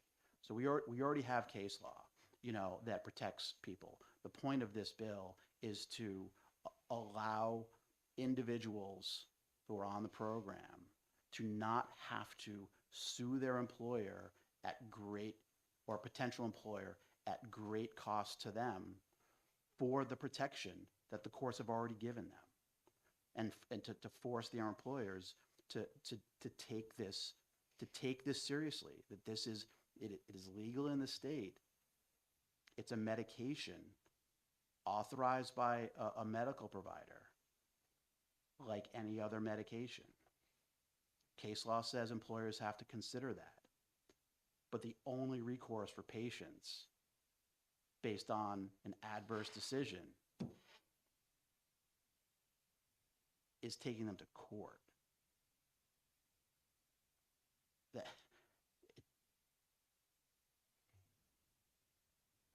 Senator Avellini. Thank you again, Mr. Chairman. Can you define medication? Because I think you're using it interchangeably with the cannabis program and prescribed medications. People use different terminology for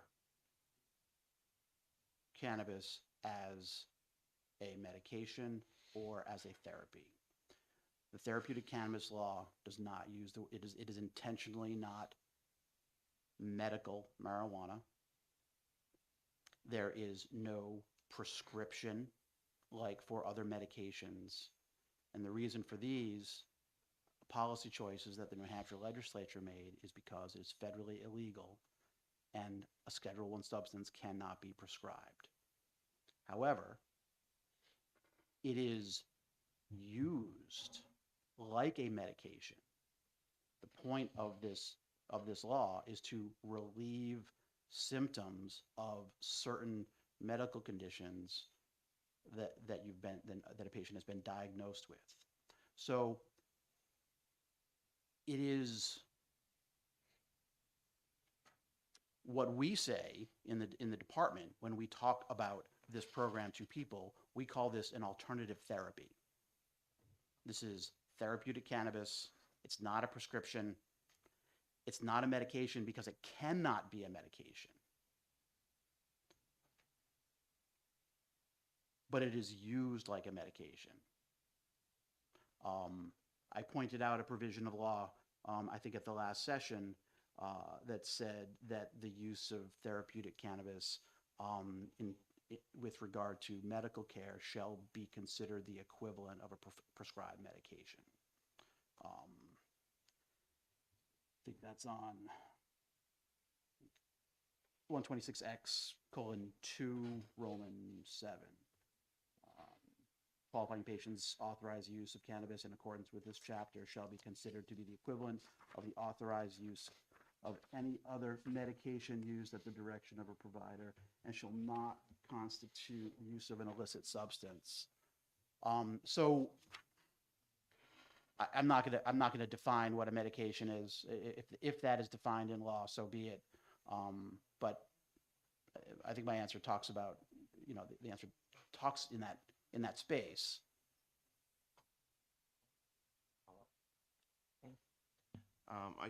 From what I'm hearing and what the discussion has been, I don't think that there's a question about the program. I think it's a question about how to dovetail this into labor law.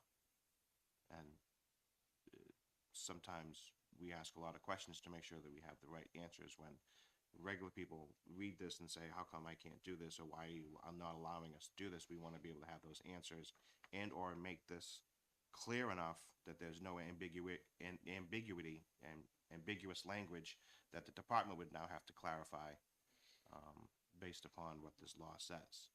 The Department of Labor. Department of Labor. Well, I mean, the Department of Labor, every executive agency has rulemaking authority with regard to interpreting and making more clear statutes. That is correct. I just want to make sure that we're on the same direction, because they might interpret it a completely different way, or an employment attorney may interpret it a completely different way, which adds additional costs to the employer should they be sued under this law. So we're trying to, sorry. Yeah, I understand. The only point, the point that I was trying to make as the last point that I was, trying to remind the subcommittee of, is that there is case law that does something similar, but patients don't have access to that remedy if they don't have any money. And if they don't have a job, they certainly don't have money to pay for an attorney to protect them from actions that are already codified in case law. That's all. So there's costs on both. There's costs on both sides. I shared with Representative Infantine. I don't know if he shared it with you, but just the question was asked last time of, like, how many people are we talking about? I don't know if he shared that information with you. We do have a voluntary survey question. Are you employed? There are 3,300 people out of the 14,000 that have said that they're currently employed either part-time. 43%. But only about half of the people answered the question. 58% of respondents, right. 58% of the population answered the question. Right. So basically, there's a whole chunk of people who we don't know if they're employed. If we apply the 43% who did, or the 43 of the 58% who answered, 43% said they did. If we just apply that 43% to the total amount, we've got 5,800 people in the state that are employed, that are on the cannabis program. Mr. Holt, can you tell me again, what's your position with the state? What is your role? I am a section administrator within the Division of Public Health Services, and I oversee two programs. One is the therapeutic cannabis program, and the other is the prescription drug monitoring program. So work for the Division of Public Health. I oversee two programs, section administrator. Representative Sullivan. I guess I'm at the point where I'd like to make a suggestion as to how we might move forward. I'd be willing to suggest an adjustment to this, removing the shall deny employment or just deny employment from the amendment, and it would, provide some protection to those who are employed against discipline or termination. And frankly, I think depending on how a legal opinion might work out, the people who weren't hired might still have recourse in court. But basically, if making that adjustment would satisfy the subcommittee, I would be willing to make the adjustment, and then based on that, make a ought to pass recommendation back to the committee. What do we think? I think that's a start. The carve-outs for different occupations would certainly have to be in it, and then we can start talking for an ought to pass. There's a carve-out already based on the federal law piece in lines 13 and 14. If I might, I would recommend that you speak with an attorney about that position, because my non-attorney belief is that may reduce the protections already afforded through case law. What would reduce? By removing what you're suggesting to remove, and that is the protection from denial of employment based solely on a test, that may remove or lessen the protections that have already been established under case law, because that was the case. This person was denied employment based on a test. So I would just caution. I would just caution that that effort may reduce current rights that patients have under the case law. A lawyer may want to provide an opinion on that before you move forward. If we're talking about the same case, would be Mr. Payne against Right Away, Payne v. Right Away. Correct. He's a former employee, he says, so he was employed by them. So it wasn't a hiring problem. So Okay, that's not my recollection of the case. Yeah, But it okay. says, I'm reading right from it. A former employee sued Right Away for failing to make reasonable accommodations.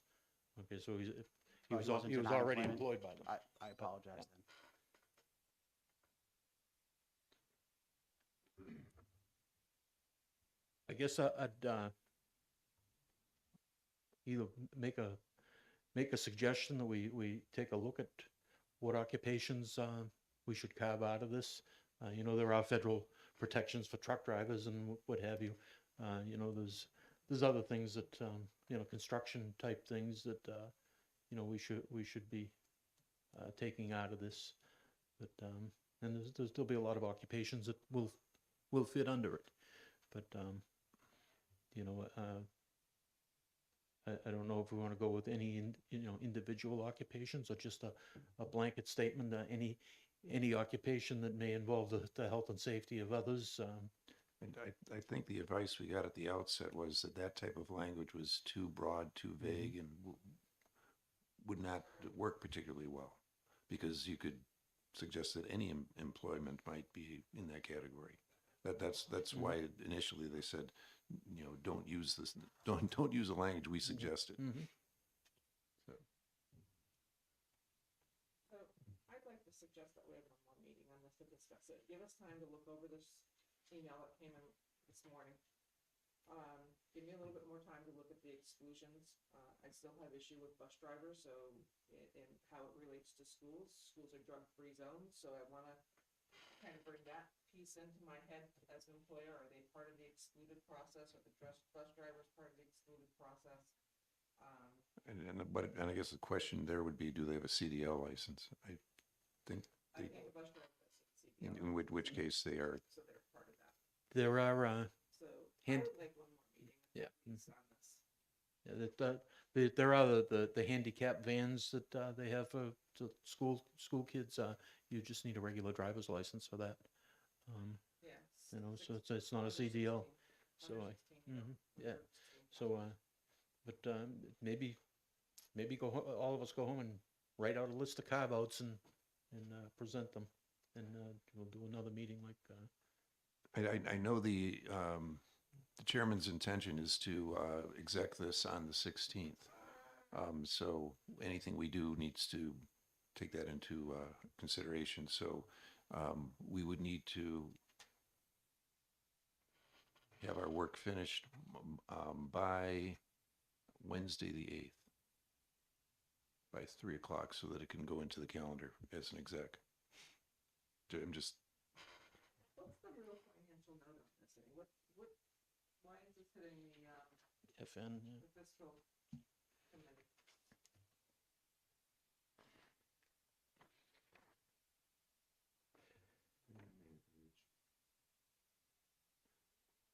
Mm. It's from DOL.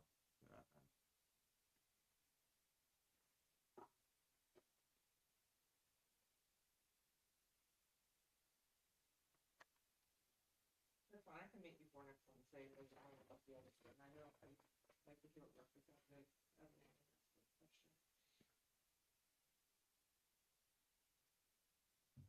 I'm fine with, before the 8th. 7th would work for me. If I may, Mr. Chairman? Sure. I would also like to, for the committee, and I hate to say it, to look at workman's compensation and liability insurance, because if Hmm. an employee comes to work for them that doesn't have that card, gets injured outside of work, comes back with that card, is the employer now can't terminate or deny or take disciplinary action, but may lose their insurance coverage because of that, because the insurance company requires a certain standard, or their workman's comp requires a certain standard. This would tie the hands of the employer saying, okay, well, I can't terminate you. Now I have to go out and find all new coverages for car insurance, liability insurance, truck insurance, workman's compensation. I mean, you can go on and on and on. And what the cost, what if they can't be insured because of their line of work? That doesn't fall under the federal limits or even state limits. I would just like to clarify that. Thank you, Mr. Chairman.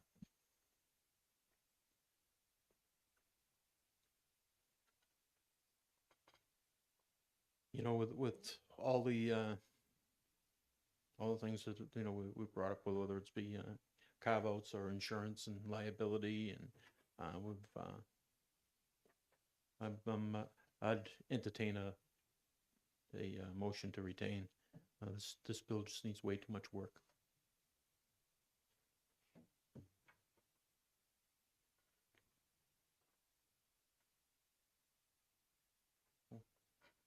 Representative Alini. Thank you, Mr. Chairman. I also want to make the chairman aware that there is a member of the Department of Labor here if there's any further questions. Okay, I know she's been. okay. I was unaware of it being a new member of the committee, but, do you have any input?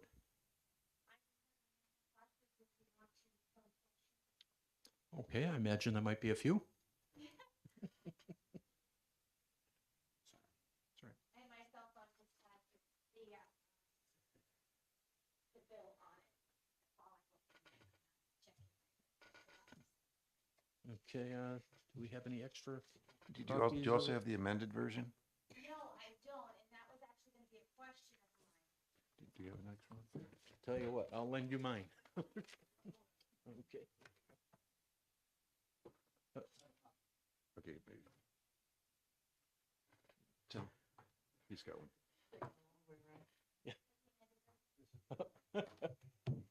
Oh, okay.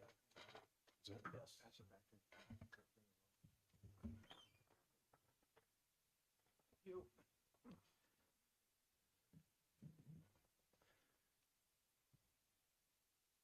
Okay, for those of us who don't know you, could you state your I name? apologize. Yes, I was looking at the amendment in comparison. My Sure. name is Tracy McGraw. I'm an attorney with the New Hampshire Department of Labor.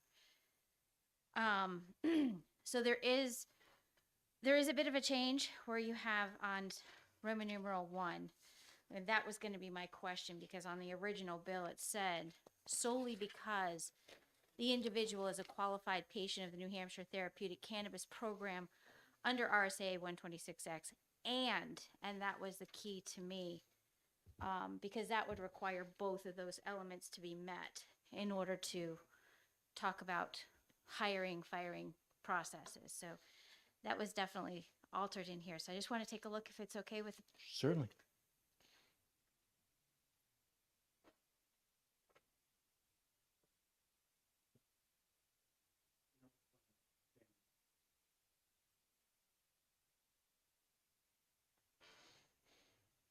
Okay, so my standing in the amendment is it's really just broken down a little bit better instead of incorporated into the same paragraph.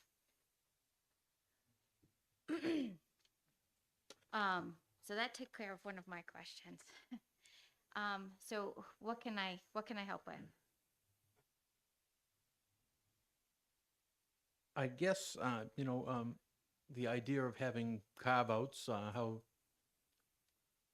what would you, what would you have to, what kind of input could you give us on that? Well, obviously, the Department of Labor does not take a position on this particular bill. And the general consensus is whatever this committee comes up with and presents, and if it's made law, we will understand the intent because we have been listening, and we will administer it as we have interpreted the statute. As far as suggestions on carve-outs, I would look at 126X and make sure that there's not going to be any inconsistencies between whatever this bill ends up being and what's in 126X. 126X has some protections for employers as far as the hiring and the firing, but they have to sign that, and I believe that the representative from DHSS, Mr. Holt, even described it. There has to be something that has to be signed by the employer that they're accepting the fact that this employee has a therapeutic cannabis card, as well as will likely have a positive drug test. If that statute says, and I don't have it in front of me, but if that statute says, as Representative Infantine said, that the employer does not have to sign, that's a protection that the employer, that the Department of Labor would interpret the employer having as, okay, I don't believe that this is the best candidate for this job because of A, B, and C, but including being on therapeutic cannabis. I was listening to some concerns about part of the reason why it was removed from the original bill language, talking about it being too broad about if for safety concerns, this would not apply, and that being too broad. I understand that. I think the interpretation based upon the statute of labor looking at this would be looking at specific jobs, which goes to the carve-outs that you were talking about. My recommendation would be to make sure that if you do intend to put in carve-outs, be careful that you don't specify everything down to the letter so that somebody comes in and says, okay, well, you said A, B, and C, but you didn't say D, so that doesn't count. And I don't know how it can be done. But these are concerns that we would be looking at if a case were to come into the Department of Labor, whether it be under workers' comp or whether it be under wage and hour, where we would have to try to interpret both with 126X as well as under the protections under wage and hour, under all the different sections under 281A for the workers' comp statute. So I guess my recommendation on that would be just to keep that in mind as you're looking at particular carve-outs, CDLs, obviously police, fire, EMT. Some of them seem obvious, but if you make it too finite, someone will find a way around it. Representative Sullivan. Just want to be clear about 126X 3. As I understand it, you can't be in possession of cannabis on the job without a signed permission. You can't be under the influence of cannabis on the job without a signed permission. But I don't believe, well, tell me if I'm wrong, you can not be under the influence, however, you might test positive for cannabis or for THC. So it seems that if you're one of these nighttime users and you only take it before you go to sleep and you're no longer under the influence in the morning, then you can go to work, have nothing signed by the employer because you're not bringing it to work with you. You're not under the influence at work, but you would still be subject to a positive test. So you have not, the employer can't choose not to employ you or can't discipline or terminate you for being under the influence or being in possession because you were none of the above. You simply tested positive. Am I interpreting that correctly? I see Mr. Holt nodding his head, so I'm continuing to follow body language. Body language is good. I have not had the chance to look at this extensively today. I would like to be able to do that to give you a complete answer on that, but I can take it to a different level and look at it from the perspective of any other substance. If you're taking some form of an opiate, and that opiate you took at, the nighttime, but you're still feeling the effects because maybe you're not a continuous opiate user. You're still feeling the effects, but you're not necessarily under the influence or you're not impaired. If you drank alcohol all weekend long and you showed up for work on Monday, you may have the appearance of someone who drank all weekend long, but you may not be under the influence or impaired. So I think that we can look at cannabis in that and I would have to look at some of the statute too, where it talks about you can't prescribe the cannabis as opposed to calling it a medication. I believe there was a request as far as a definition between medication and It was made very clear to me by my doctor that you are not getting a prescription from me.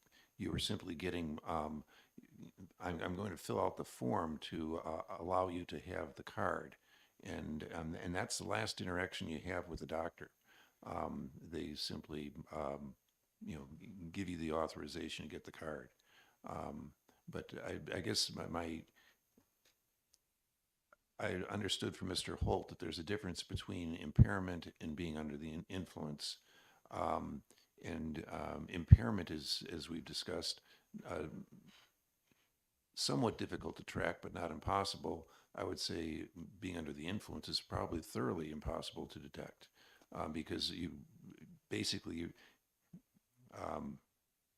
still got THC in your system, but it's no longer doing anything because you just got the positive test. But essentially, the nighttime user, from what I understand, is generally deemed to be no longer under the influence when they go to work the next day.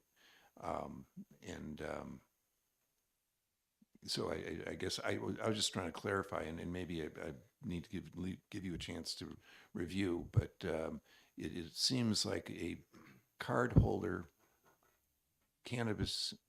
therapeutic cannabis user or patient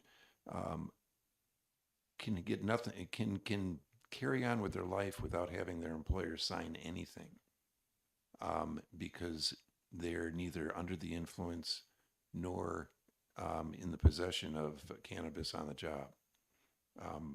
So I don't believe, as you stated a little while ago, that could be a reason for an employer to either fire or not hire. Because basically, if the person doesn't fit either of those two circumstances, there's no need for the employer to sign anything. I think the biggest difficulty that comes out of that, and I think it's been mentioned before, is trying to make that determination as to whether or not they are under the influence or they are impaired from being able to do their job in any way. Being under the influence can simply mean for somebody who takes painkillers, you're under the influence of it because it's easing your pain, so obviously it's still working. but are you impaired by it? And that's the difference that would be presented at a hearing, and address causal issues as to whether or not any particular, and looking at a workers' comp case, whether a particular injury was actually caused by an impairment or was just caused by employee mistake, or just a simple accident. I think that is something that a hearing officer would have to take in evidence for. There may be medical evidence, or it may just be observational evidence. And that comes down to, you have field sobriety tests that law enforcement is able to use to determine if someone is under the influence or impaired while they're driving. But then you have certain people who may have a higher tolerance level, who may not appear impaired at all, but yet they are when it comes to different types of jobs. So I think trying to make that determination is the hardest part of all of this, to be able to factor that in too, in the language. In your opinion, if somebody is using therapeutic cannabis, and you mentioned, well, let me back up. When you mentioned how somebody using opioids could come to work and be in a fog, okay, possibly making mistakes, and if somebody using therapeutic cannabis is doing the same, if this became law, would the employer be prohibited from saying, I can't use you anymore, I can't use you in this state, I can't use, you might not be impaired, but you're certainly not doing a very good job. Would that prohibit the employer from laying off until the condition improves, or possibly firing? First, I would point out again, let's make sure that there's no inconsistency between the bill that you're going to present and 126X. But that being said, I think that the Department of Labor would look at the employer having the argument that this employee is no longer safe in the environment, safe with other employees, safe with the activities of the specific job tasks that he or she has. Would they have an argument? I think that's going to end up going to an employment lawyer, and most likely a civil case if that person is terminated. As far as the Department of Labor is concerned, the way it would come into play in a lot of circumstances would be in a workers' compensation case where somebody, let's say, is under a specific prescription for a painkiller, an opiate. If they're taking it as that it is prescribed, which in most cases it's a PRN or an as needed type of a prescription, if they're taking it as prescribed and the employer is accepting the fact that, yes, we can go ahead and accommodate what we need to do, we're just going to keep you away from things where safety is an issue, then the employer has accepted that. And underneath the statute, if the employer knows that that person is under the influence, that can't be a defense to terminate them or to refuse any benefits. But what the employer's obligation at that point in time is make sure not only that an employee is safe and the employees working with that person are safe. The same thing would be applied, or should be applied, in a situation where there's therapeutic cannabis. If that employer does not believe that the use of therapeutic cannabis, and they don't know when they're using it, keep that in mind. Because there's no prescription, there's no timeline. And that's a question I have had for a long time. How does that work? But if the employer sees that there is an issue with safety, that employer has an argument. How strong that is will depend on an employment lawyer. But that employer would have an argument that that person was no longer the best person for this job. Not because he was ill, not under the ADA, but because the use of whatever substance was no longer safe for this position. How about in a position where, say, for instance, you're handling a lot of money, you're making a lot of mistakes, and you have one of these cards. What rights does the employer have? Well, in that particular case, you're not dealing with a safety issue. You're dealing with a lot of mistakes, which would be underneath the regular laws of at-will employment. Okay. Now it has nothing to do with, how do you make an accommodation for a teller not being able to count? because he or she is on therapeutic cannabis. Mm-hmm. So then you have the ability to terminate someone for cause, and cause would be no longer being able to perform the tasks of the job that you were hired for. So they wouldn't be able to just use this card as an excuse and you can't fire me, is what I'm saying. Would they? Of course, everybody tries to do whatever they need to do. How it would pan out in a hearing would determine the evidence presented to a hearing officer, and have a hearing officer make that decision and possibly go up to an appeal panel from there. Yeah, thank you.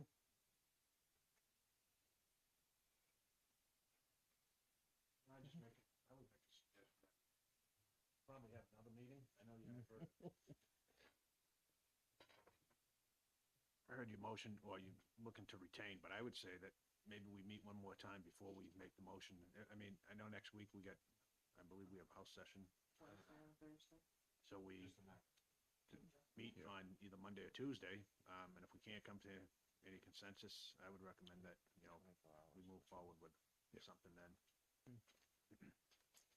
I would propose somewhere in the vicinity of 10 a.m. on Tuesday. Maybe not. That works for me, but doesn't look like it works for. While you guys are thinking of that, can I ask the? Sure. Yeah. Any information you can get. Thank you again, Ms. McGraw. The question I have is, and you referenced it to workman's compensation, was if workman's compensation determines through their initial Hearing? their initial triage of the accident that they have, I see what you're saying. yeah, they have 48 hours to, or however long it takes for them to approve a claim. And they come back and say, okay, well, this person tested positive for this, and this, we're not going to honor this claim. Is the employer now on the hook for all of the injuries? No. The reason for that is because the carrier has up to 21 days to issue a denial in a workers' compensation case. And I've seen it in several occasions, even when I was workers' comp defense attorney outside of the Department of Labor, where a carrier will deny if there is a positive test for anything.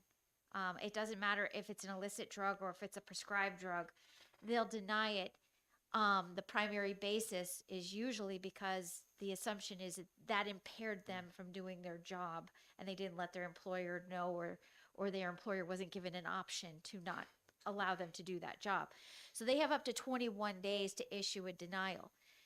But in New Hampshire, we also have the concept underneath 281A of payment without prejudice. So there can be some payment of medical benefits, initial treatments, like going to one of the smaller satellite, I guess you would call it, medical offices and things like that. There's a way that they can be paid by the carrier and later denied as no longer being related pursuant to further investigation. Until the Department of Labor issues a decision, there's two different major benefits. There's indemnity benefits, which is the disability payments, and then there's the medical benefits. If the Department of Labor issues a decision that no, they were not under the influence, or that they're not allowed to use that statute in order to be able to defend the case, then payment of the indemnity benefits does have to be made within 5 days, but it's paid by the carrier. As far as the medical, you stay the medical pending appeal. If in the end, it's all determined that it's not a compensable injury, meaning that this was not a work-related injury, or that the employer was able to use intoxication as a defense, then it's not a compensable injury. It's not compensable to be paid by the carrier, and it's not compensable to be paid by the employer. This turns into a personal injury. Follow up? Go ahead. So the employee would be able to sue the employer under a personal injury clause? No. Section 8 of the 281A specifically states that an employee who has accepted this job has also accepted the fact that the employer has workers' compensation insurance, and it prevents that employee from either filing a lawsuit against a coworker or filing a lawsuit against the employer. So if an employee claims to have been injured on the job, but it was determined by a hearing and potentially the appeal that yes, he may have been hurt on the job, but we believe that defensive intoxication or impairment is a valid defense. Therefore, it's not a compensable injury. The employee is stuck with his own health insurance or his own payments. Thank you for that clarification. I think that was important. So if that, follow up, Mr. Chairman? Yes, go ahead. Just a quick one. So if that employee that is relatively impaired injures a coworker, how does that play out? Okay. I like that one. That one's better. So that particular coworker would have the ability to file a workers' compensation claim as well, because he was injured on the job. He was injured by another employee. But it happens in a lot of cases, as I'm sure that you've all seen, where someone does get injured on the job and it's because of the negligence of another employee. Strict negligence, of course, is not a defense in workers' compensation. Impairments can be, depending upon certain circumstances.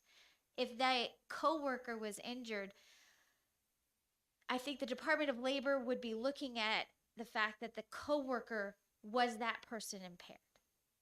And that's going to be an argument most likely by the employer and the carrier if it's determined that the coworker was not impaired or that his injury was not the result of his own impairment.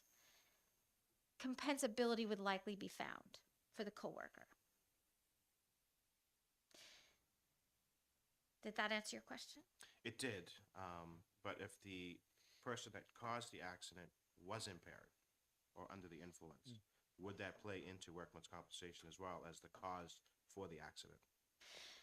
Underneath the statute that allows the employer to use impairment as a defense, it specifically states that not only does the employee have to be impaired or under the influence, that employee also, the injury had to have been caused by it. For an example, I can tell you, I had a case many years ago. An employee was a roofer, and there was a group of roofers that were working at this particular location. And they were climbing up a ladder with shingles over their shoulders. They get to the roof, they flip the shingles down, they go back down the ladder and start the process over again. In this particular case, a coworker actually put up the ladder, but the employer didn't know that at first. So the assumption was that the impaired employee put the ladder up, grabbed the first load of shingles, got halfway up, and the entire ladder toppled over, and he fell about 15 feet straight to the ground. That case was initially denied because it was determined that the claimant was impaired. He had been drinking at lunchtime. It was eventually paid because the employer knew he had been drinking. That eliminated the defense. The employer should have never obviously let him back on the job site. So the defense wasn't there. But let's say the employer didn't know that he was drinking. The arguments would be there for the employer to make then to defend that, but for his drinking, he wouldn't have fallen. So then you have to hit the next step, which is, did the actual alcoholic impairment cause the injury? Or did the ladder break? Or, something else? Well, it turns out that one leg of the ladder had been put in sand and the other leg had been put on something hard. So the ladder in the sand, of course, it tipped. Exactly. It tipped. And that's actually what caused him to fall. And when we finally made the determination, it was another employee that put up the ladder and mistakenly put it half on sand, half on hard. So I go back to what the element of proving had to be. Did the actual impairment of alcohol cause this accident? The answer is no. Thank you, Mr. Chairman. Thank you for the clarifications. No problem. Can we reverse that? Go ahead. So, if the impaired employee put the ladder in place, and then the non-impaired employee was the one that was on the ladder, then how would that scenario played out in this case? Okay, let's start with the non-impaired employee that was climbing the ladder and fell. He would file a workers' compensation injury. It would obviously go to hearing. There would be evidence presented, but because he was not impaired and was injured on the job, there's a likelihood that they will find compensability for that particular person. If the impaired employee who put it up, then there's an argument by the employer to fire for cause. But then again, that goes under employment law. Representative Avellini. What if that person was a therapeutic cardholder and they tested positive for cannabis, cannabinoids, or metabolites of cannabis? Would the employer be able to hire them for that? That's part of why we're here today, isn't it? Glad we're getting down to that. Well, as a former labor guy, basically, you're not firing the person for the cannabis use, you're firing them for the negligent placement of the ladder. Therefore, I mean, the word solely is in our bill. And they are not being fired solely because of the cannabis card. They're being fired because they screwed up and put the ladder in the wrong place. They would be fired for cause. Right. One question I have, would the insurance company be able to say, you know, we're not paying because the employee that put the ladder up, you know, was tested positive. Okay, you know, he played a major part in this accident. Would an insurance company, a workers' comp insurance company, be able to deny a claim with the liability then falling on the employer?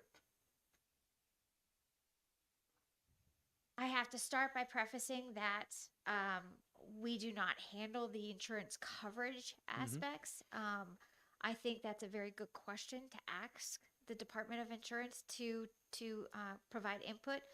But using Representative Colcom's example, doing the backward one, the person who is not impaired, the person who actually ended up being injured because of the impaired person putting the ladder in the wrong place. The unimpaired person would still have a workers' compensation claim. It would still have to be presented with all of the evidence to a hearing officer, but they were unimpaired. They were injured on the job. And negligence is not a defense as far as that particular person is concerned. There could be arguments, and that's where the evidence comes into play.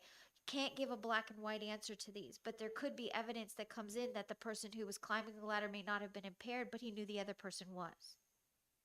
Maybe shouldn't have trusted the other person to place the ladder where he placed it.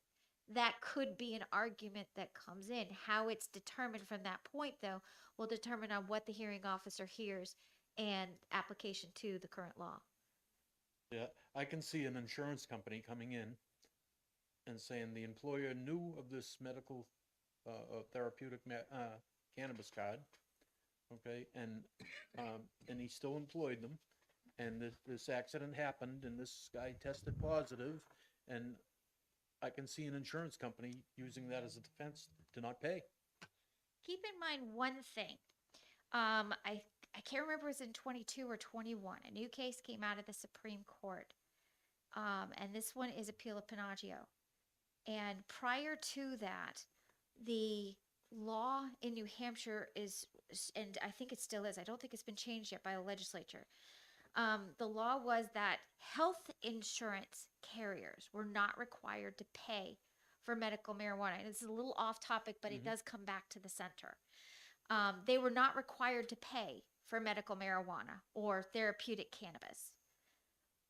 What the Supreme Court in New Hampshire decided was that workers' compensation insurers are not the same as health care insurers.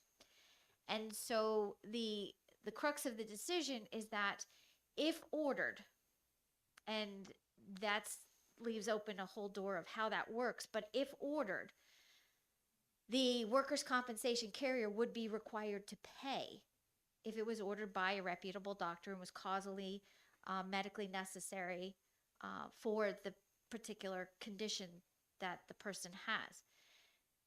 My understanding of the law is under 126.6 is they have to have a therapeutic cannabis card. So the doctor would have to go through the same form completion process, and that person would have to have a card and take it from there as far as getting the prescriptions. But that law kind of opened the door to, or that case kind of opened the door to how is that going to be handled from this point on. And is it possible, because of Appeal of Panagio, is it possible that a workers' compensation insurance carrier would not be able to deny a claim because someone was on medical marijuana or therapeutic cannabis is that possible? I don't know the answers to those questions. But I think that they are issues that can be brought up if a carrier were to say, we're not going to pay because, and then, the argument on the other side would be, but appeal of Panagio says you would have to if it was prescribed in a workers' compensation injury. There's just a lot of things that can come up in that. But I would look to the Department of Insurance for input as far as what they would and would not be willing or have to pay for. Okay, thank you. Representative Avellini. Thank you.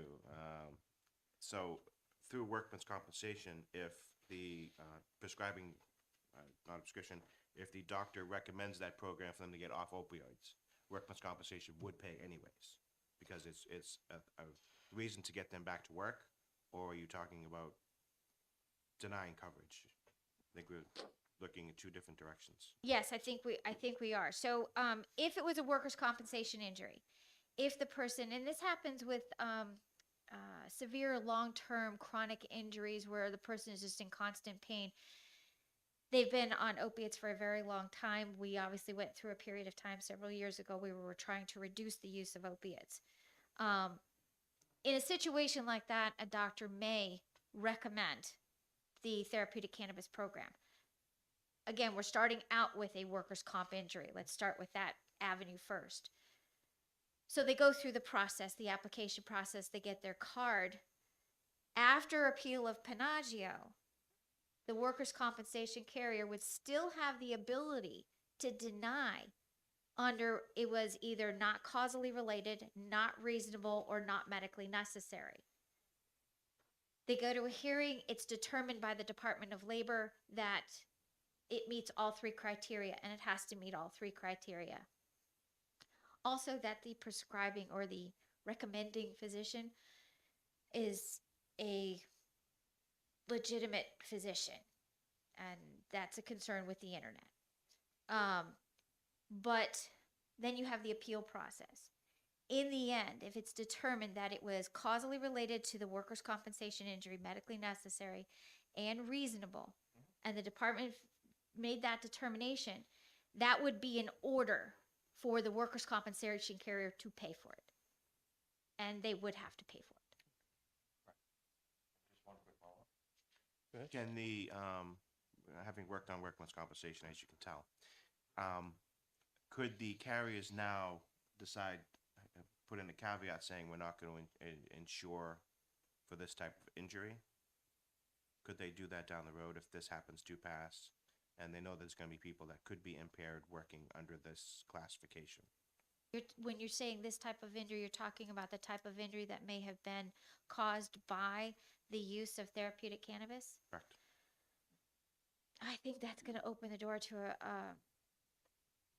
a lot of meetings like this.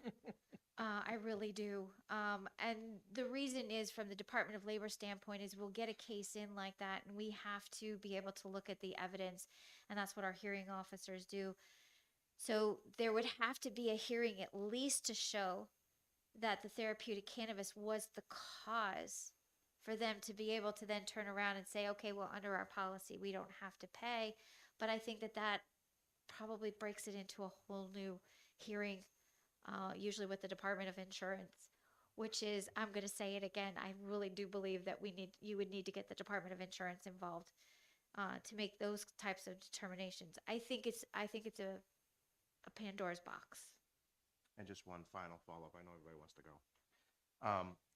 Years ago, we worked on workman's compensation and people before us to bring more insurers into the state. Would this be a legitimate reason for them to start pulling out? I can't answer that from a standpoint of direct knowledge, but I would ask you to look at other states around. Maine has therapeutic cannabis. Massachusetts obviously has it open. I would look at the other states around and see how the insurance carriers have been handling that. Are they paying workers' compensation? Are they denying it? Is there language that's being inserted? Most workers' compensation policies are fairly template. So are they adding any type of endorsements that say if this then that? I would look around to see if that was going on. If that's not going around in other states, then my own personal opinion would be that it probably would not impact New Hampshire. Thank you, everyone.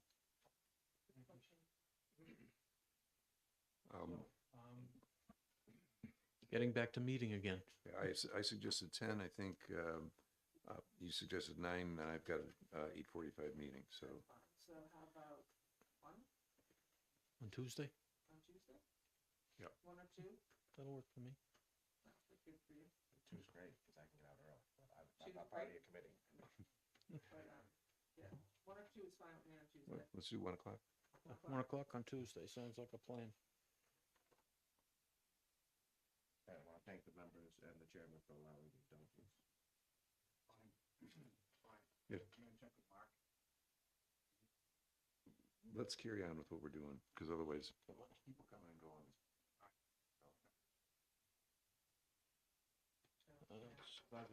Okay. You just got drafted. I guess we make a motion to adjourn. All in favor?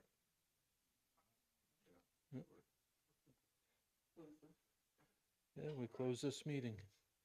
Okay, so that's Tuesday, the 7th at 1, right?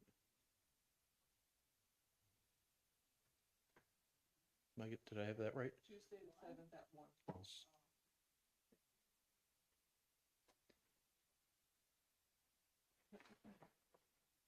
Hopefully if I don't get sucked into the lifestyle in New York City. Somehow I think that's not gonna happen. I think 2 nights down there is gonna be plenty.